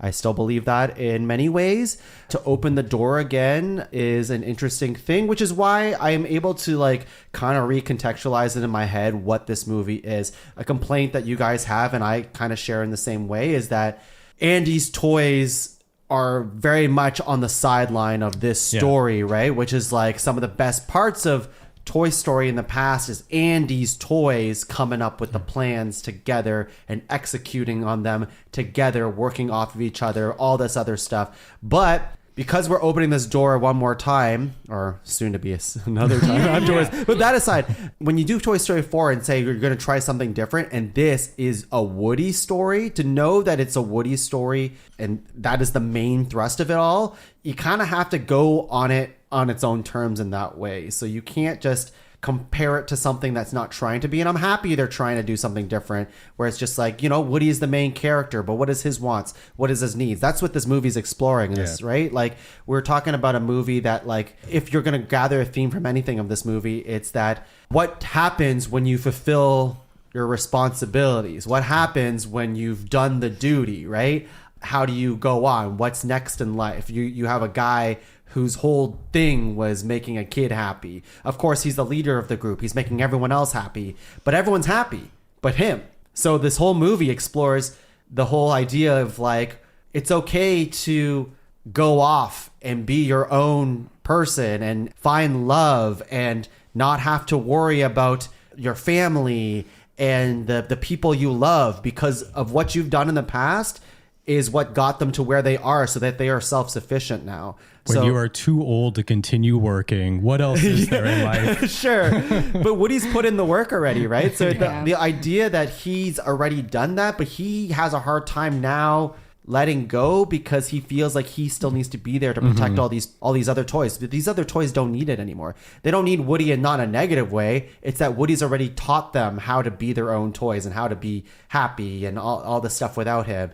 And the whole movie is just now just like, how does Woody do all these things for himself? Yeah. So I wouldn't say the movie doesn't have a theme. I know like it's messy in parts, but like I think that's what it's trying to tell us, is like, how can we be our own person and how we can like grow up and find the things that we want to love and explore that without feeling guilty, right? So with that all in mind, I feel like it's okay to have the fourth movie because it isn't about the family anymore. It's about individuality and about yourself, and it's selfishly about Woody and about us as an audience to just accept that, okay, everyone's fine, and now it's what are our wants and needs.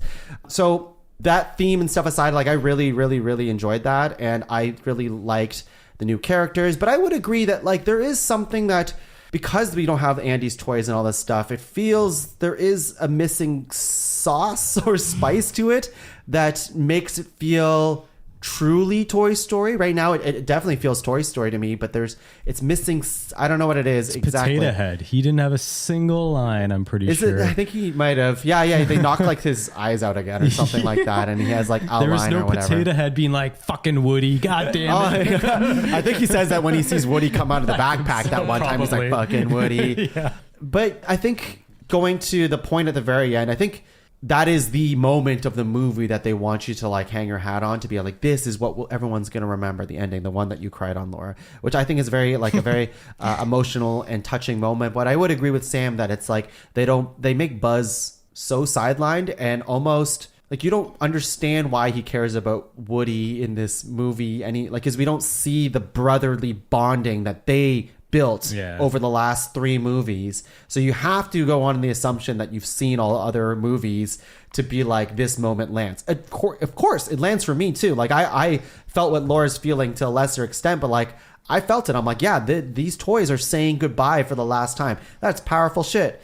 But because we don't spend time with them, where does this move? Like, I feel like it's the problem is they need to place Woody Woody needs to be in so many places in this movie, but he's only with this other group. So to end the movie with him saying goodbye to the toys that he's barely seen in this movie is kind of like, dang, I really wish I saw more of those toys. So here's the thing. Instead of Ducky and Bunny, they could have had like Slink and Potato Head and Buzz going to try to find Woody and save.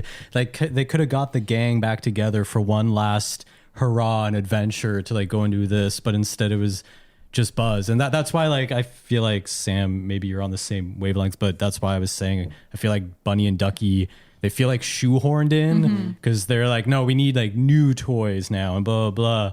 Whereas like they could have done that. And then the ending could have even been more impactful because we just saw this little group of toys that we've seen in 3 other movies go through all this trial and tribulation to like get Woody back. And then they're like, you know what, like you go do your own thing. So, Sure. yeah. I think overall, though, like this movie scored incredibly well. The music's so good. Not even just like the score, but like in terms of Rotten Tomatoes score, yeah. it reviewed very well. So the sentiment was like the trilogy was amazing, but if they had to do one more, people were happy that this was the end because there's a finality to this. Kind of why you were crying, Laura, is because it's like, wow, I mean, they opened the door. I mean, some people have different levels of how much they think the movie was a success. But ultimately, yeah, it puts Woody in the position where it's like, where else can you go from here? Nowhere. The movie's over. Which is why the whole Toy Story 5 thing feels like, and trying to put that aside, but like, it feels so gross because now we've done it. We've done the finality thing twice. Well, it feels like they're rewriting history. Yeah. It's like, again, I feel like I already brought up Star Wars, but it feels like in that second new one, Return of the Jedi or whatever, where Luke, like they just shit on Luke as a character and they're like, nah, fuck him. Like, here's who he actually is. And it's just like, that's not who his character is. And I feel like Sure. Oh, them pumping out these new movies, it's just like, that was a beautiful ending. And they're like, nah, fuck all that. Retcon. Now it's a beautiful ending. Yeah. And you're like, oh, you actually did it. They're like, nah, fuck all that. Here's another one. Yeah, it's hard not to look at Toy Story 4 and not think about Toy Story 5 because I also think Toy Story 4 ended it quite well. Like I liked the ending. I liked it. Like problems aside, I have the emotional attachment, so it works for me. But fuck, like why are you doing it again? Anyways, It's a fun movie. all in all, like I it. had fun too. And if I were to rate them right now, like I would. I'm not sure. Like it. You don't have to. I wouldn't. If only You you, don't had have a to. podcast where you did exactly that. Yeah, we'll probably talk about it later. I still enjoyed this film, though. Especially when the 5th one Yeah. comes out. I would say, like, in terms of all the sequels that we've gotten, like things like Monsters University, Finding Dory, Incredibles 2, all these other things, like, all that aside, I'd much still rather watch Toy Story 4 than all of those other ones. Like, that's just how I feel. Like, maybe it's just, like, the universe of Toy Story I love so much. I think it's the universe. That's probably it's doing it. a The lot music, of lifting for everything. me. Like, Yeah. it's just more joyous toys come to life. It's Yeah. just still good, right? So, anyways, that's my feelings. It's such a good idea, the whole toys coming to life thing. I like it. Yeah. I feel like it's a hot take, but I feel like I just don't like Woody that much. I feel like Yeah, oh, you just save it for hot I takes. know I was gonna, but I had to let it out. I'll bring it up. We know again. you know what's the audience, you know what's the saddest part is that Sam has called me the Woody of the group so many times throughout our friendship. And here we are. And here we are. Oh, thank you, Sam. Song, I love you. I know. Well, I don't know anymore. I don't know anymore. Oh, The God. parts that I like about Woody are what I meant. Yeah. When I say you. Thank you, everybody. This was all very lovely chat. Pivot. But you know what? I think we need to learn more about this movie before we can really discuss it further. So why don't we get some Diginos from Brad? Oh, some particulars? That's what I meant. Yeah, let me rattle off some facts for you all. I don't feel like I noticed this, but Pixar changed their aspect ratio for this movie. So I believe, I don't know if it was all the other movies. It was kind of weird. A lot of the articles I read were comparing to the original Toy Stories, not necessarily like all the Pixar movies. So maybe it was just the other Toy Stories, but the other ones at least were 1.85 to 1. and then they changed it to 2.39 to 1, which I know is just a bunch of numbers for a lot of people. But basically, it's just like a little bit more thin. So it's kind of got like a wider frame. And apparently, because then I was Googling it, I'm like, well, why would you change that? Like, what's the difference? And the feeling or the theory is that that is a more cinematic aspect ratio. So you can get more like depth in the frame. So not necessarily depth of field, but like things, you can get a wider frame. So if things feel further away, it's more cinematic, more epic, like all these theories, which I was like, I guess. And it is a very good looking movie. Maybe that had a part to do with it, but I thought that was interesting that they changed the aspect ratio. Yeah. The antique shop. Oh my God, this antique shop. So I'm not going to list off all the shit that is in this antique shop, but most of the Like articles, Easter eggs and stuff like that? Yeah, Yeah. okay. Most of the stuff I read, I don't have like a ton of particulars because almost everything was about this antique shop and how much time and effort went into it. Apparently there was like they literally built this thing. It was the biggest set they'd built at Pixar or something. And there was like 10,000 objects that they made and put in there. Over 2,000 of them are objects from other movies. So like almost every frame of the antique shop, I guess, has something from another movie. Some that I saw were the throne from Brave, Scream canister from Monsters Inc., the Eiffel Tower from Ratatouille. Oh my God. There's a painting of the dogs from Up, like the dogs playing poker. There's a painting that's in there.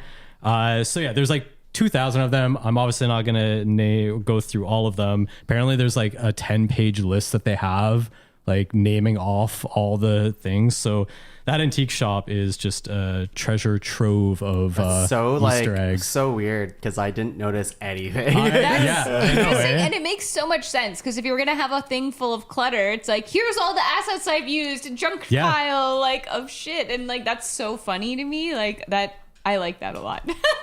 Yeah, and That's a fun fact. It makes a lot of sense because I don't think I wrote down like the length, but to model this stuff, like it could take one person, I don't know, a few hours to model something to a couple weeks to model something. So in order to fill up an antique shop, I think I did find it took almost 2 years to fill that antique shop with like objects and like build it, and which is pretty insane. So that antique shop fucks, I guess. Yeah, no kidding. That's Oh my a lot God. of shit going on. We covered this early on, but timeline wise, this movie takes place a few months after Toy Story 3.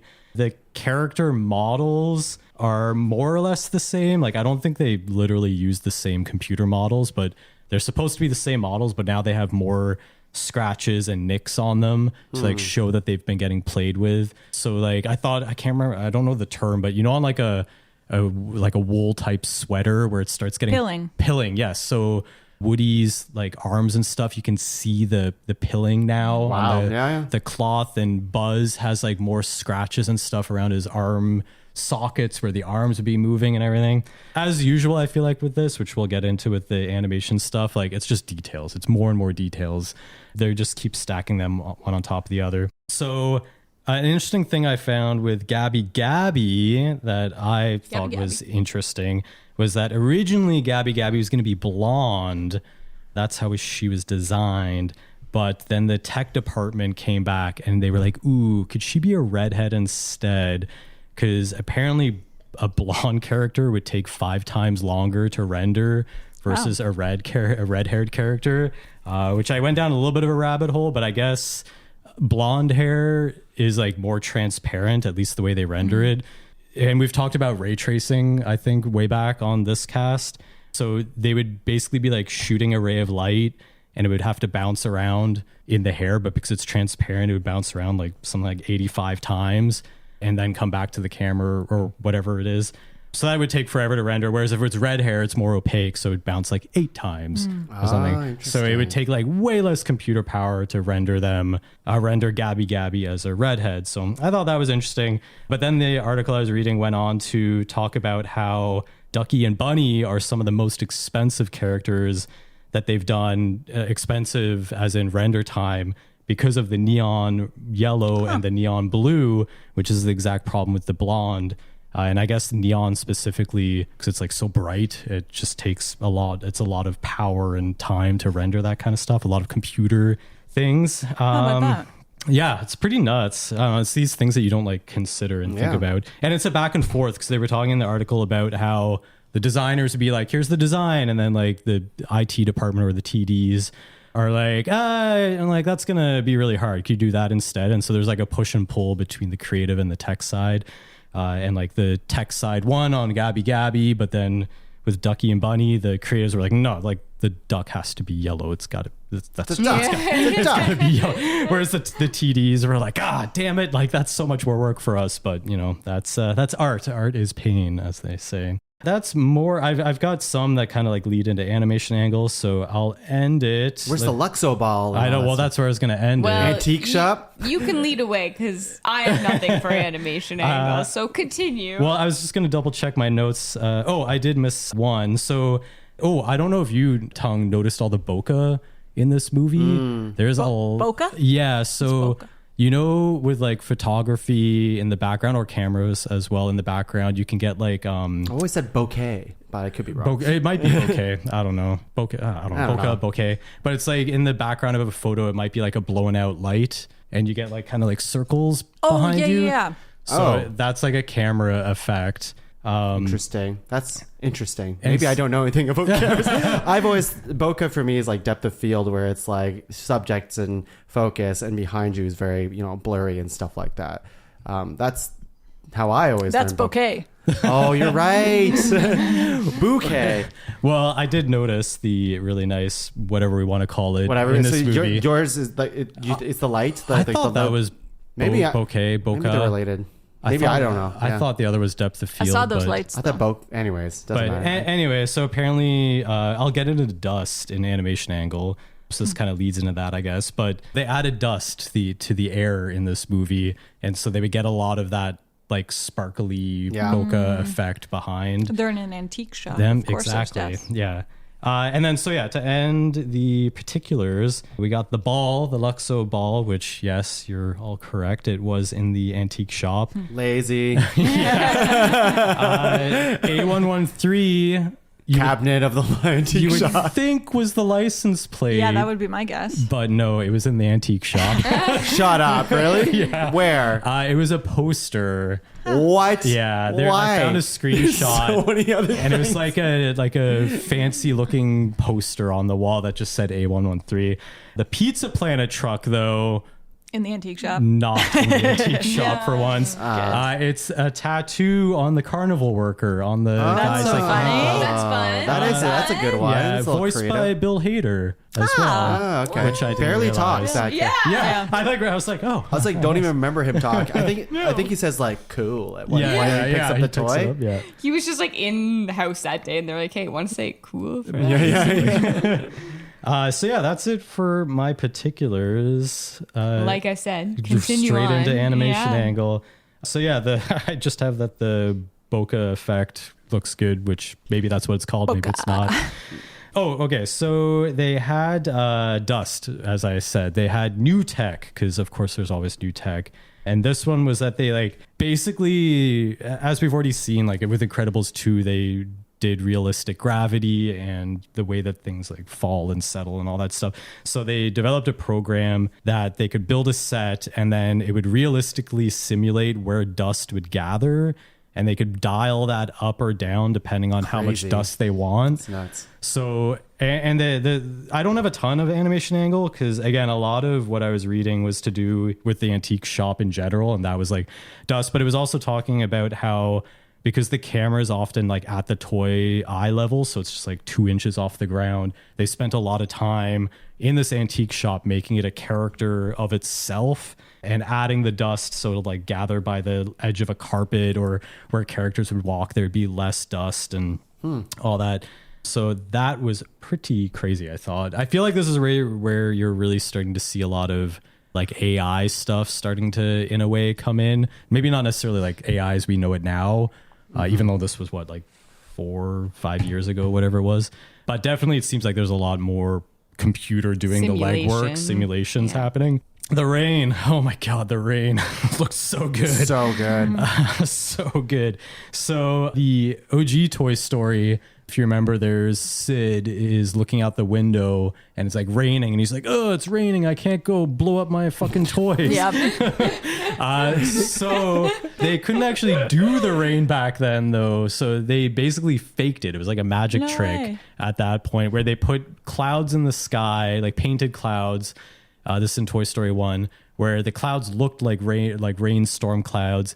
And then on the window, they basically like simulated or animated like raindrops on the window and then made the ground look wet. And so those three things just like tricked your brain into thinking it was raining. And that's all they did. But in this movie, this is where Pixar is just like, Oh shit. fucking look at the size of my dick. I'm going to slap it down on the table.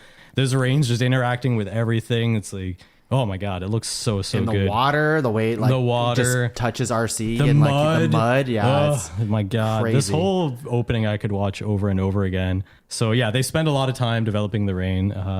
It's very interesting, especially reading up on this movie a little bit, seeing all the screenshots, because I feel like much like when we look back at like say PlayStation 1 games or PlayStation 2, which are like very blocky, but when you think back to it, your memory is like, oh man, those games look so good, like Tomb Raider and Metal Gear and all that stuff, and you're like, those games look great. But then you look at a screenshot, especially compared to today, and you're like, oh man, those games were very low res polygons. Or even now, like, I don't know, the last two Uncharted's or even the last Spider-Man game to this new one, you see screenshots and you're like, oh wow. So I was seeing a lot of screenshots from Toy Story 1 to 2, and it is pretty mind-blowing. The one I was seeing a lot was 1 to 2, 1 to 4. Sorry, 1 to 4. Yeah. And one of the screenshots I was seeing a lot is just like one from Andy's room, basically. But then it's Bo Peep and Woody from this movie standing in the park, and like the sun is shining. There's clearly ray tracing. There's all these leaves around lighting them. is just crazy in and this it's just, movie. it looks insane.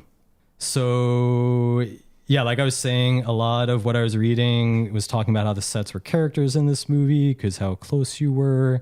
Dust. Oh, there was like welds. I don't know. Again, I could go down a rabbit hole of the detail, but when Buzz is zip tied to the carnival tent, there's like welds to the wires, which like they didn't have to do that. Yeah. And it's They just did it's pretty crazy the amount of detail that they get into this movie. So the last thing that I'll end my animation angle on, I guess in general, before I use this last one again, it's all the details. Like they're just going to town. This movie looks so fucking good and realistic. Like I was saying, that road scene where they're walking, it's just a long shot. Yeah. The pavement looked like you could touch that pavement. It was feel it, yeah. so realistic. But the last thing I wanted to end on was apparently in the antique shop again, they made an AI program for spiders. So they could basically be like, I want a spider web here, and then an AI program would generate that spider web realistically based on like the location. So instead of them and like a modeler having to go in and spend like a week making the spider web, it would just be like a program, and they'd be like, here's a bunch of spiders, go off and do that. I doubt it was literal spiders. That's just how they kind of describe it.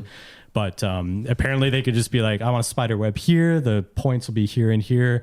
And then the computer program will just like generate spider webs and cobwebs in a realistic way, which is very cool, I think. And I think we're going to probably start seeing a lot more AI stuff similar to that. I don't really necessarily think that's AI unless they literally programmed a spider in the antique shop and like we're just like, go live your life, spider. But reading that, I was like, man, hearing them like develop stuff like that, it's just like maybe we are in a simulation. But you still need people to develop it It's true. Yes, for now. Yeah. for now. Do you know if that chandelier shot is supposed to be like, it looked good, obviously. It, like the lighting in this movie is just like unreal and stuff like that. But when they showed that shot, was that supposed to be like the shot in like Coco? You know, like in the way that's just like, look. The Because it lantern. didn't feel chandelier like shot. it. The chandelier shot is when Woody and Bo are at the top. They're like having their Yeah. moment, having a romantic moment before they Before, Duke Duke Boom jumps on Yeah. the thing. And then they get into that cat fight that you don't like. They're like, look what's Sure. up here. Look how amazing the lights are and stuff like that. And you see all sorts of different type of light sources from different lights like hitting them and Oh, stuff like there. that. Okay. Yeah, but to me it was like, I can't tell if this is supposed to be their wow moment or not. I didn't like read anything about it. I think it's supposed to be a wow moment because that's like the moment in the movie that Yeah, so, like that's yeah. Woody and her, they have that connection in that For sure. moment. So I think Yes. it's a moment in that way, but I don't think it's necessarily Technical, supposed to be graphical moment. Yeah. Yeah, okay, that's what I thought too, but I couldn't. Yeah. I don't know. For me, I think that kind of a moment would definitely just be the rainstorm in the beginning. Like Yeah. that's the technical, like fucking punch. Yeah, but yourself that's cool for you and Sam, and it was cool for me Yeah. too. But like, I think a lot of people would just like they want the shiny objects. Lights are always really cool. yeah, I the will reflections say. and stuff in the chandeliers and stuff. Yeah, cool. Yeah, and I feel like there was like little rainbows like from the think so, reflections too. sparkling all over them. Yeah. Yeah, I mean there was don't I didn't remember this really touch. You don't remember this part? We just talked about I it. guess it wasn't a It wow was a moment nice, for it Sam. was a good spot. Yeah, I mean, I didn't touch on it, but I read stuff about like the amount of leaves that they had in this movie because it's like out in the carnival, like a park area, and I don't know. The blurb was basically just like how many fucking trees do you think we have? And then they're like, oh no, like 100. And they're like, try like 100,000. And then they're like, whoa, that's a lot. And then it's like, yeah, but now think about how many needles we have on those trees. It's like 100 million. And they kept like upping it. And I was just like, oh my God, they're so Nice. intense. Yeah, now. that is intense. Yeah. Wow. Yeah. Can I throw in a particular? Yes. Yes, of course. Very quick moment when the three sheep are bringing Bo various objects. When Woody meets up with her at the beginning, one of the objects they bring her is a grape soda cap, same as the one from the Adventurers badge and up. Oh, that's Nice. cool. That's cute. That's cute. Is that the one that she was like, nah, I don't need that? Yeah, yeah. Already, this movie is paying homage to its other movies better than Wish did. Hot take. Save it for hot Sorry, takes. it just came to me. It just came to me. This is how my hot takes roll. They just blurt out of my body. Yeah. Too hot, too hot. Okay, well, before we get to hot takes, which we're getting there, we've got 5-star, 1-star. Okay. Now, I'm going to like power read through these because I'm not going to lie. Looking through to try and find these, everyone wrote fucking novels for this. Yeah, like, they're it's all... hard. You just gotta The take more recent the movie, the less fun this segment is. Yeah, you just gotta agree. take bits of them now. Yeah. But it's hard to, Yeah. So I didn't like, I only took one from each, 5 and 1, and Let's hear I'll it. just like go, I'll just roll it off. So Do it.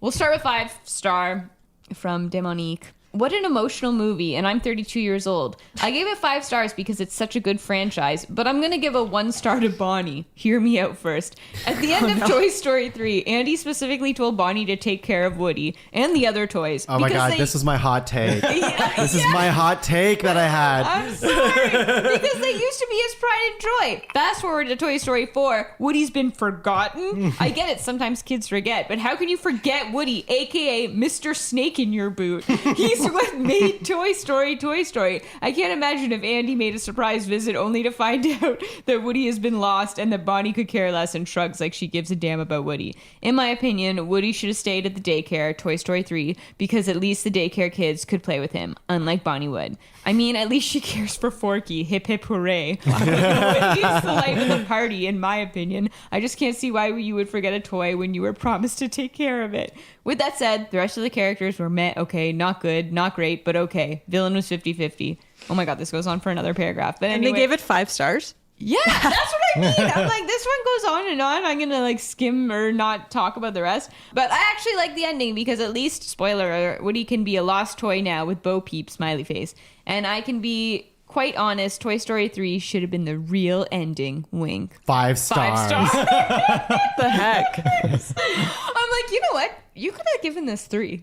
That sounds like a Or 3-star just review. like 4, 4.5. Yeah, Not that 5. didn't sound like a 5-star review. People are but just throwing out I know. 5-star willy I nilly. know. Like, Just because my they know goodness. that people are only looking It's at 5 crazy. stars. Not me on One-star Letterboxd, tell you what. Yeah, no. So now we've got 1 star from Mika Bethel. I'm sorry, Pixar, but Toy Story 4's ending was horrible. Let me explain. So when I watched... The last person said that too. What is this? Like, it feels That's like what I said.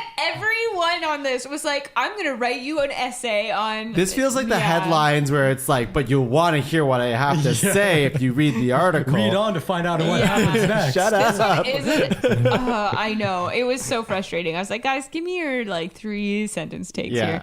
Let me explain. So when I'm watching the movie began and I'm enjoying it, I get that Woody isn't getting played with as much, and so Forky is born. So when they get into the middle part of the movie, and I enjoyed that Woody and Bo Peep met up after 9 years, and I liked it. I also like Keanu Reeves' character and the semi-antagonist Gabby Gabby and the slappy-looking henchman. But the ending, trash, horrible, revolting, and bad.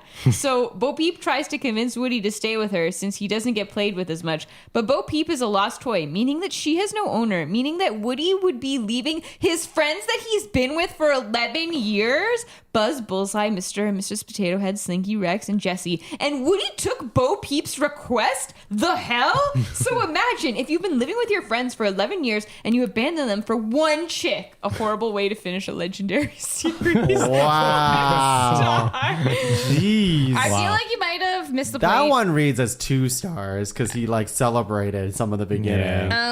Yeah, a little bit. little That bit. could have probably been 2 stars, but But he hates the whole yeah, Woody journey. he's like, don't.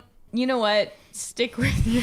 I mean, that's Bros before hoes kind of thing. Yeah. that's Bros crazy. before That's us. just saying like you've lived with your parents in your parents' house for 16 to 18 years of your life. You're not gonna you're gonna move out? Are you kidding me? You To know move what, with your kid? girlfriend? Also, hate to like burst this, but 11 years isn't that long in the grand scheme of things. You know, For Toy's life, maybe. maybe for a toy. For a toy. Anyways. Yeah. That was 5-star, 1-star. Okay. Really hard to find anything shorter than both of those. Yeah. So Wow.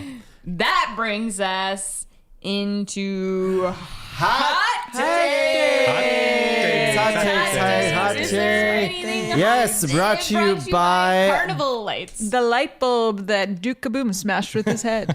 the lasers coming out of Bunny and Ducky. There we go. Pew, pew. Yeah, so I already gave my 2 because they just blurted out of my mouth. So, Laura. Yep. Everything about this movie was worth it because it eventually gave us the phrase, Forky asks a question. That's what she was talking about earlier. Remember the TV show? We It was like a watched series of yeah, shorts. what did he keep They were saying? great. Forky asks. No. He was like, fuck, what is it? I don't Like, know. what? Why? Oh, yeah. Oh, that was just the What? one particular Yeah. one we watched, though. Yes, he was talking about making friends. Yeah, I it don't was know, pretty man. So good. I loved those. That series was fine. The only thing I hated was that how they presented in Disney Plus, where it's like it should just be one season of a Yeah. show, but Oh, instead they show yeah. us like Oh, yeah, it's like very a annoying. separate dumb. thingies. There are a bunch You know what I of mean? little shorts. Yeah. Doesn't make any sense. It doesn't make any sense. But it's fun. It's a fun show. It They're- is. I mean, they're only a giant corporation. They can't. Yeah. We got to cut them some. I can't just slack make a here and there. playlist of them. we Like, went why do to I have watch to? them? And I was like, I don't know if I want to watch these, like 11 minutes or like whatever. And Brad's like, most of that's going to be credits. And I was like, no way. And then we watched them, and yeah, they're like 2 minutes and 8 minutes. Credits. Yeah. I was like, yeah, they're like Nice. 8 minutes long, and I'm like, well, 5 of those are credits. Those are It's fun. true. It's like the I Am Groot series, where it's Yeah. just like it's just fun. Yeah, 5 minutes it's in just and fun. out. Boom. It's just fun. Yeah. Tongue. Yeah, mine was the Bonnie doesn't give a fuck about Andy's feelings because Andy pours his heart out to Bonnie, being like this, Woody's the best. He's loyal. He's gonna be with you all the way. And she's like, fuck, Woody. It was like a few months later. She's like, who? Woody who? But anyways, that other guy took it. It's absolutely insane how Disney can get away with selling Forky at Disney World. Like, Do they? Yeah. They sell like a Forky at Disney World, and it's like, Is it actually a fork? well, it's no, It's a it's spork. like a Sorry. it's like a toy of Forky, but It's a little not. sturdier. Yeah, it's definitely a little sturdier, but they're like, yeah, here's what, $40. Here's some. Here's some trash mine. It's like, what the fuck? Trash! That's crazy. I mean, it doesn't even feel the same. It's not going to be like an actual plastic thing. Yeah. Like obviously, there's a little bit more production to it, but like that is the ultimate to me. Like merchandising Disney. Like, yeah, let's just that's a toy you literally can make at home. Yeah. And they're like, I want to buy that one, $40. Anyways, crazy. It's true. Nuts. Wow. Brad, do you have hot takes? My one, I feel like I already kind of touched on, which I don't know if I particularly believe, but it's a hot take in my mind that Woody is a piece of shit because like he doesn't care. He, especially at the end of the movie, it's like the whole time I was like, you seem like you only care about your human or your kid or whatever as long as the kid cares about you. Like if you're not getting played with, then you just don't know what to do with yourself. And at the end of the movie, it's like Bonnie doesn't need him, so But he's spent the last 3 3/4 of movies being like, I gotta do whatever I can for my kid. And then it's just like, okay, well, Bonnie doesn't actually need me, so I guess I'll do my own thing. And he just like fucks off. So I'm like, wow, Woody's kind of a piece of shit. He's in it for himself. I don't believe that. And Well, that's his actual like line of thought. And also, this goes back to Sam calling me Woody, and now I'm projecting that you're calling me Woody. So nobody's calling you Woody. I like Woody. I did preface it where I was like, I don't actually believe it, but I was thinking about it during this movie. Where I was like, wow, Woody, I could take this angle, and that's why it's a hot take. Sure. I don't hate Woody. He's just whiny. Laura. I don't know what to say. I don't know what to say. I don't think you're whiny. Goodbye, Lightning McQueen. Hello, Lighting, my queen. Because the lighting's really good. Oh my God. Did you just write that down while we were at the... I wrote it down earlier this evening. Oh my God. I love it. Woody. I'm kidding. You're telling me Buzz had all these extra lines that we've never heard before? Bullshit. Yeah. What are you talking about? We've seen 3 movies. He's had the same lines, and then all of a sudden it's like, now I need to go through my the slingshot maneuver. Yeah. Now I gotta do this. I'm like, what the? Where did this come from? Anyways, I think that's silly. Maybe he got an update, a little micro SD. Oh, software update. No way. That's the other Buzz in Toy Story 2, the upgraded one, the one with like the grappling hook or whatever. The utility belt. That's what he had. He's the OG. Yeah. So Forky doesn't want to be a toy, but knows to play dead when people are around. Why is he playing dead? He doesn't know. He doesn't think he's a toy. He doesn't want to be a toy. But you know what? He doesn't play dead at the beginning. It just so happens that every time Bonnie's back is turned is when he gets up to jump back into the trash can. Like he's actively moving. When Bonnie's like moving around beside him. It's magically happens. It's a coincidence. Every time, but it's a wizard because we're so because humans are so dumb. I mean, later on in the movie, he just like plays dead when the mom comes to pick him up or something. Because that's when he's accepted his fate as a toy. He's like, that's when he's like, I feel like he's like struggling with Woody trying to jump out of the van or something. That I can't explain. And they both played it. I was just like, why? Like, these are the questions that keep me up at night. Deep about Toy this Story universe. lore Yeah. we wish we got. Tongue. You know, as much as we talk about Andy's toys getting shafted in this movie, Bonnie's toys get shafted in this movie. Oh my God, I was thinking the same thing. Her toys were great too. The toys were great. We just grew to love them. I thought we'd get more. Yeah, I know. You're like, oh yeah, they're pretty cool in Toy Story 3. Oh my God, they're part of the gang now? Are you kidding me? This is sweet. We get Trixie, we get that unicorn, we get the performance porcupine guy who didn't like say anything in this movie. And no, they didn't get nothing. So that's my hot take is what the fuck? Like what? Yeah. More Bonnie's toys. Laura. As our physical world is evolving to use robots to get rid of dust, our animated worlds are evolving to use robots to show us more dust. And I think there's something poetic in that. That's also something you definitely wrote during this. Yes. Like while we're doing all of these are, yeah. Yeah. I got no more. I have a few more. How many do you have, Laura? I have 3. Okay. Oh my God.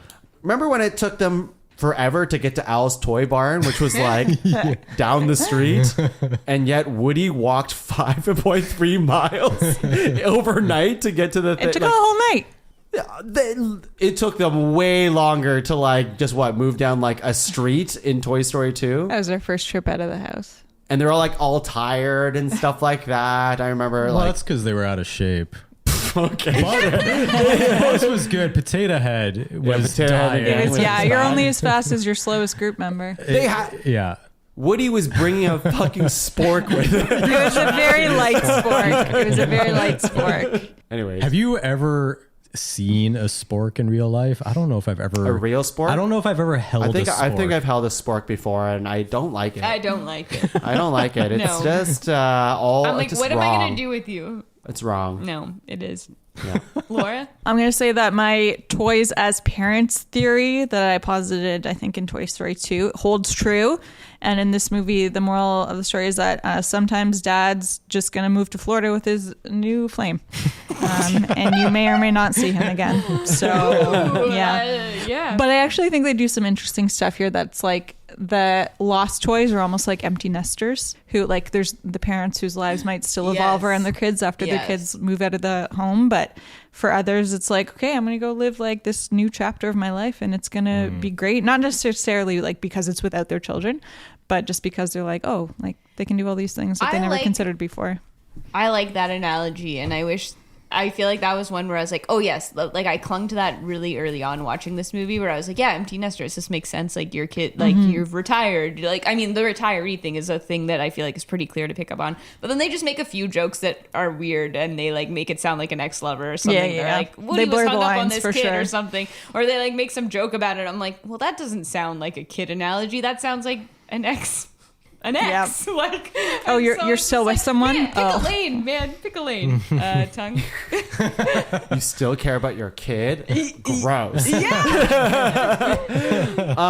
I have two more. One of them is more, maybe I should have saved this for the actual discussion, but I think the reason why this movie doesn't like stand out compared to the other movies in a way, or it makes you think about it like top of mind compared to the other ones. Toy Story 1, we get the shot of Woody and Buzz flying through the air, you know, falling with style. Toy Story 2, we get Jesse's whole backstory. Toy Story 3, you can point to many moments in Toy Story 3 where it's like the trash compactor scene, which is like obviously, and the ending scene where you can clearly see Andy and Bonnie playing with toys and Woody saying goodbye on the porch. Like I can see those scenes in my head. Where Toy Story 4, and you shouldn't build movies around this, but there's no iconic shot in the movie, which I think is why it makes it feel like less memorable in a way, which is why I was like thinking of that chandelier scene being like, is that the closest thing to like an iconic, going back to Coco,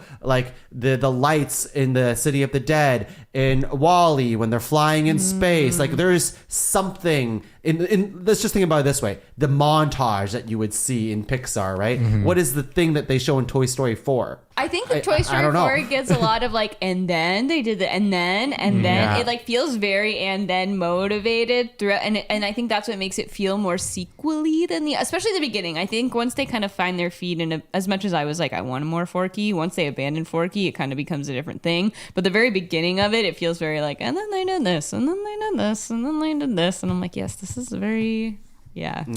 Anyways, Yeah. it's I feel like maybe if anything, I don't know, I'm reaching here, but maybe that road shot we were talking about, just 'cause it's such a long shot. Oh yeah, just And the dragging and the talking and the back and forth and Forky finally like comes to terms. less of a wow moment It's and not more a like a wow somber kind of like, not somber, but like it's more yeah.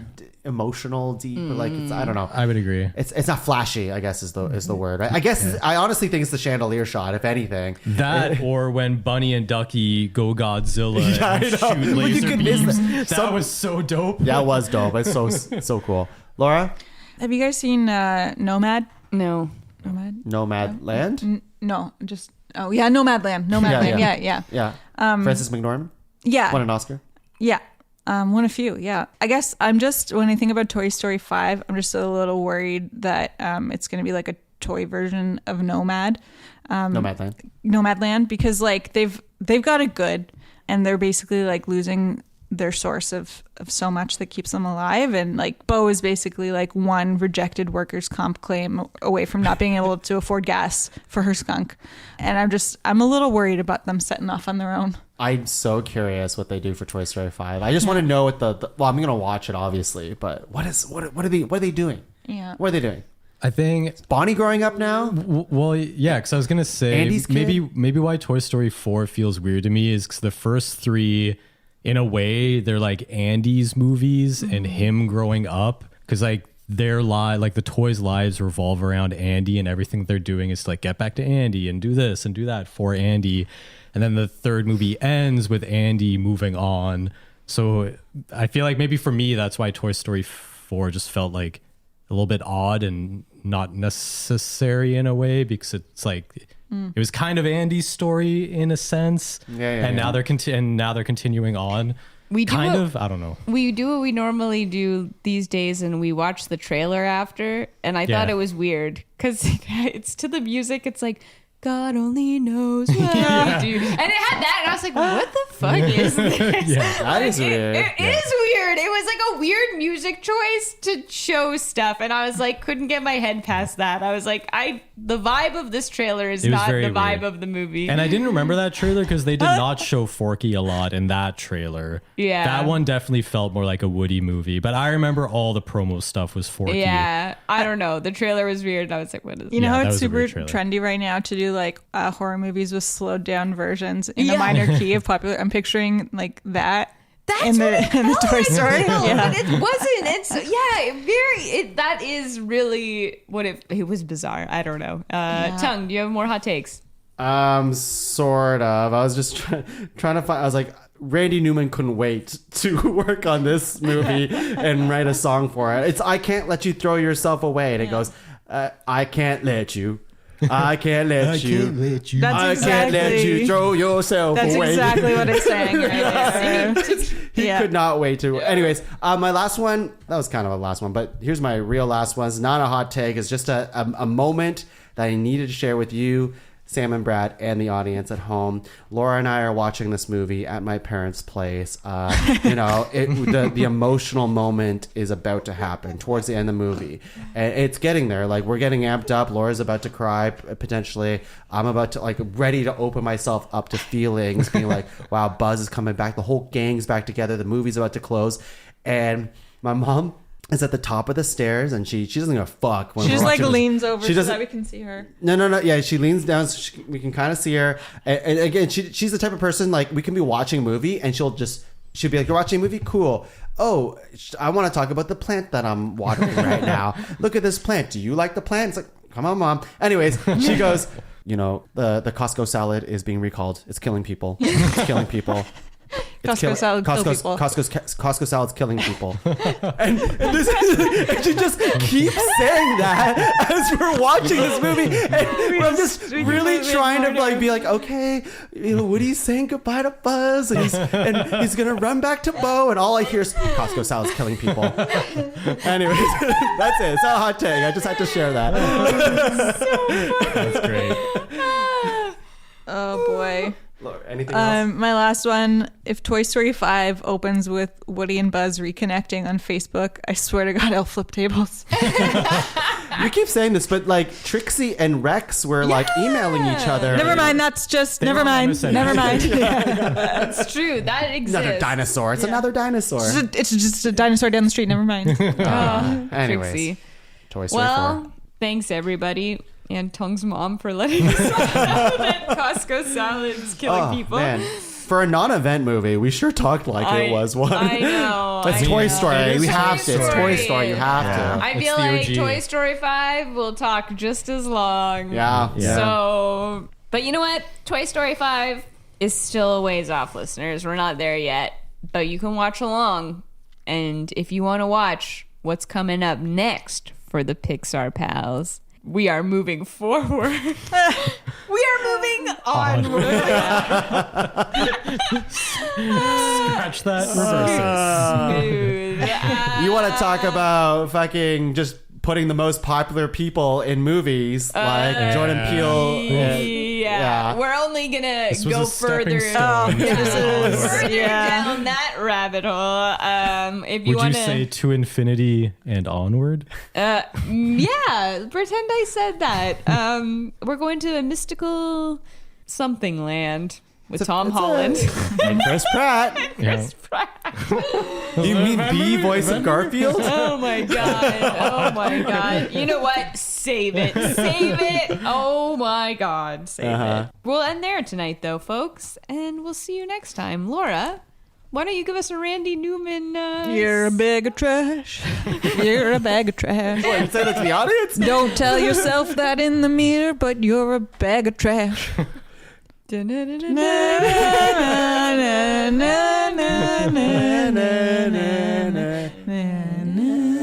Forky asks a question.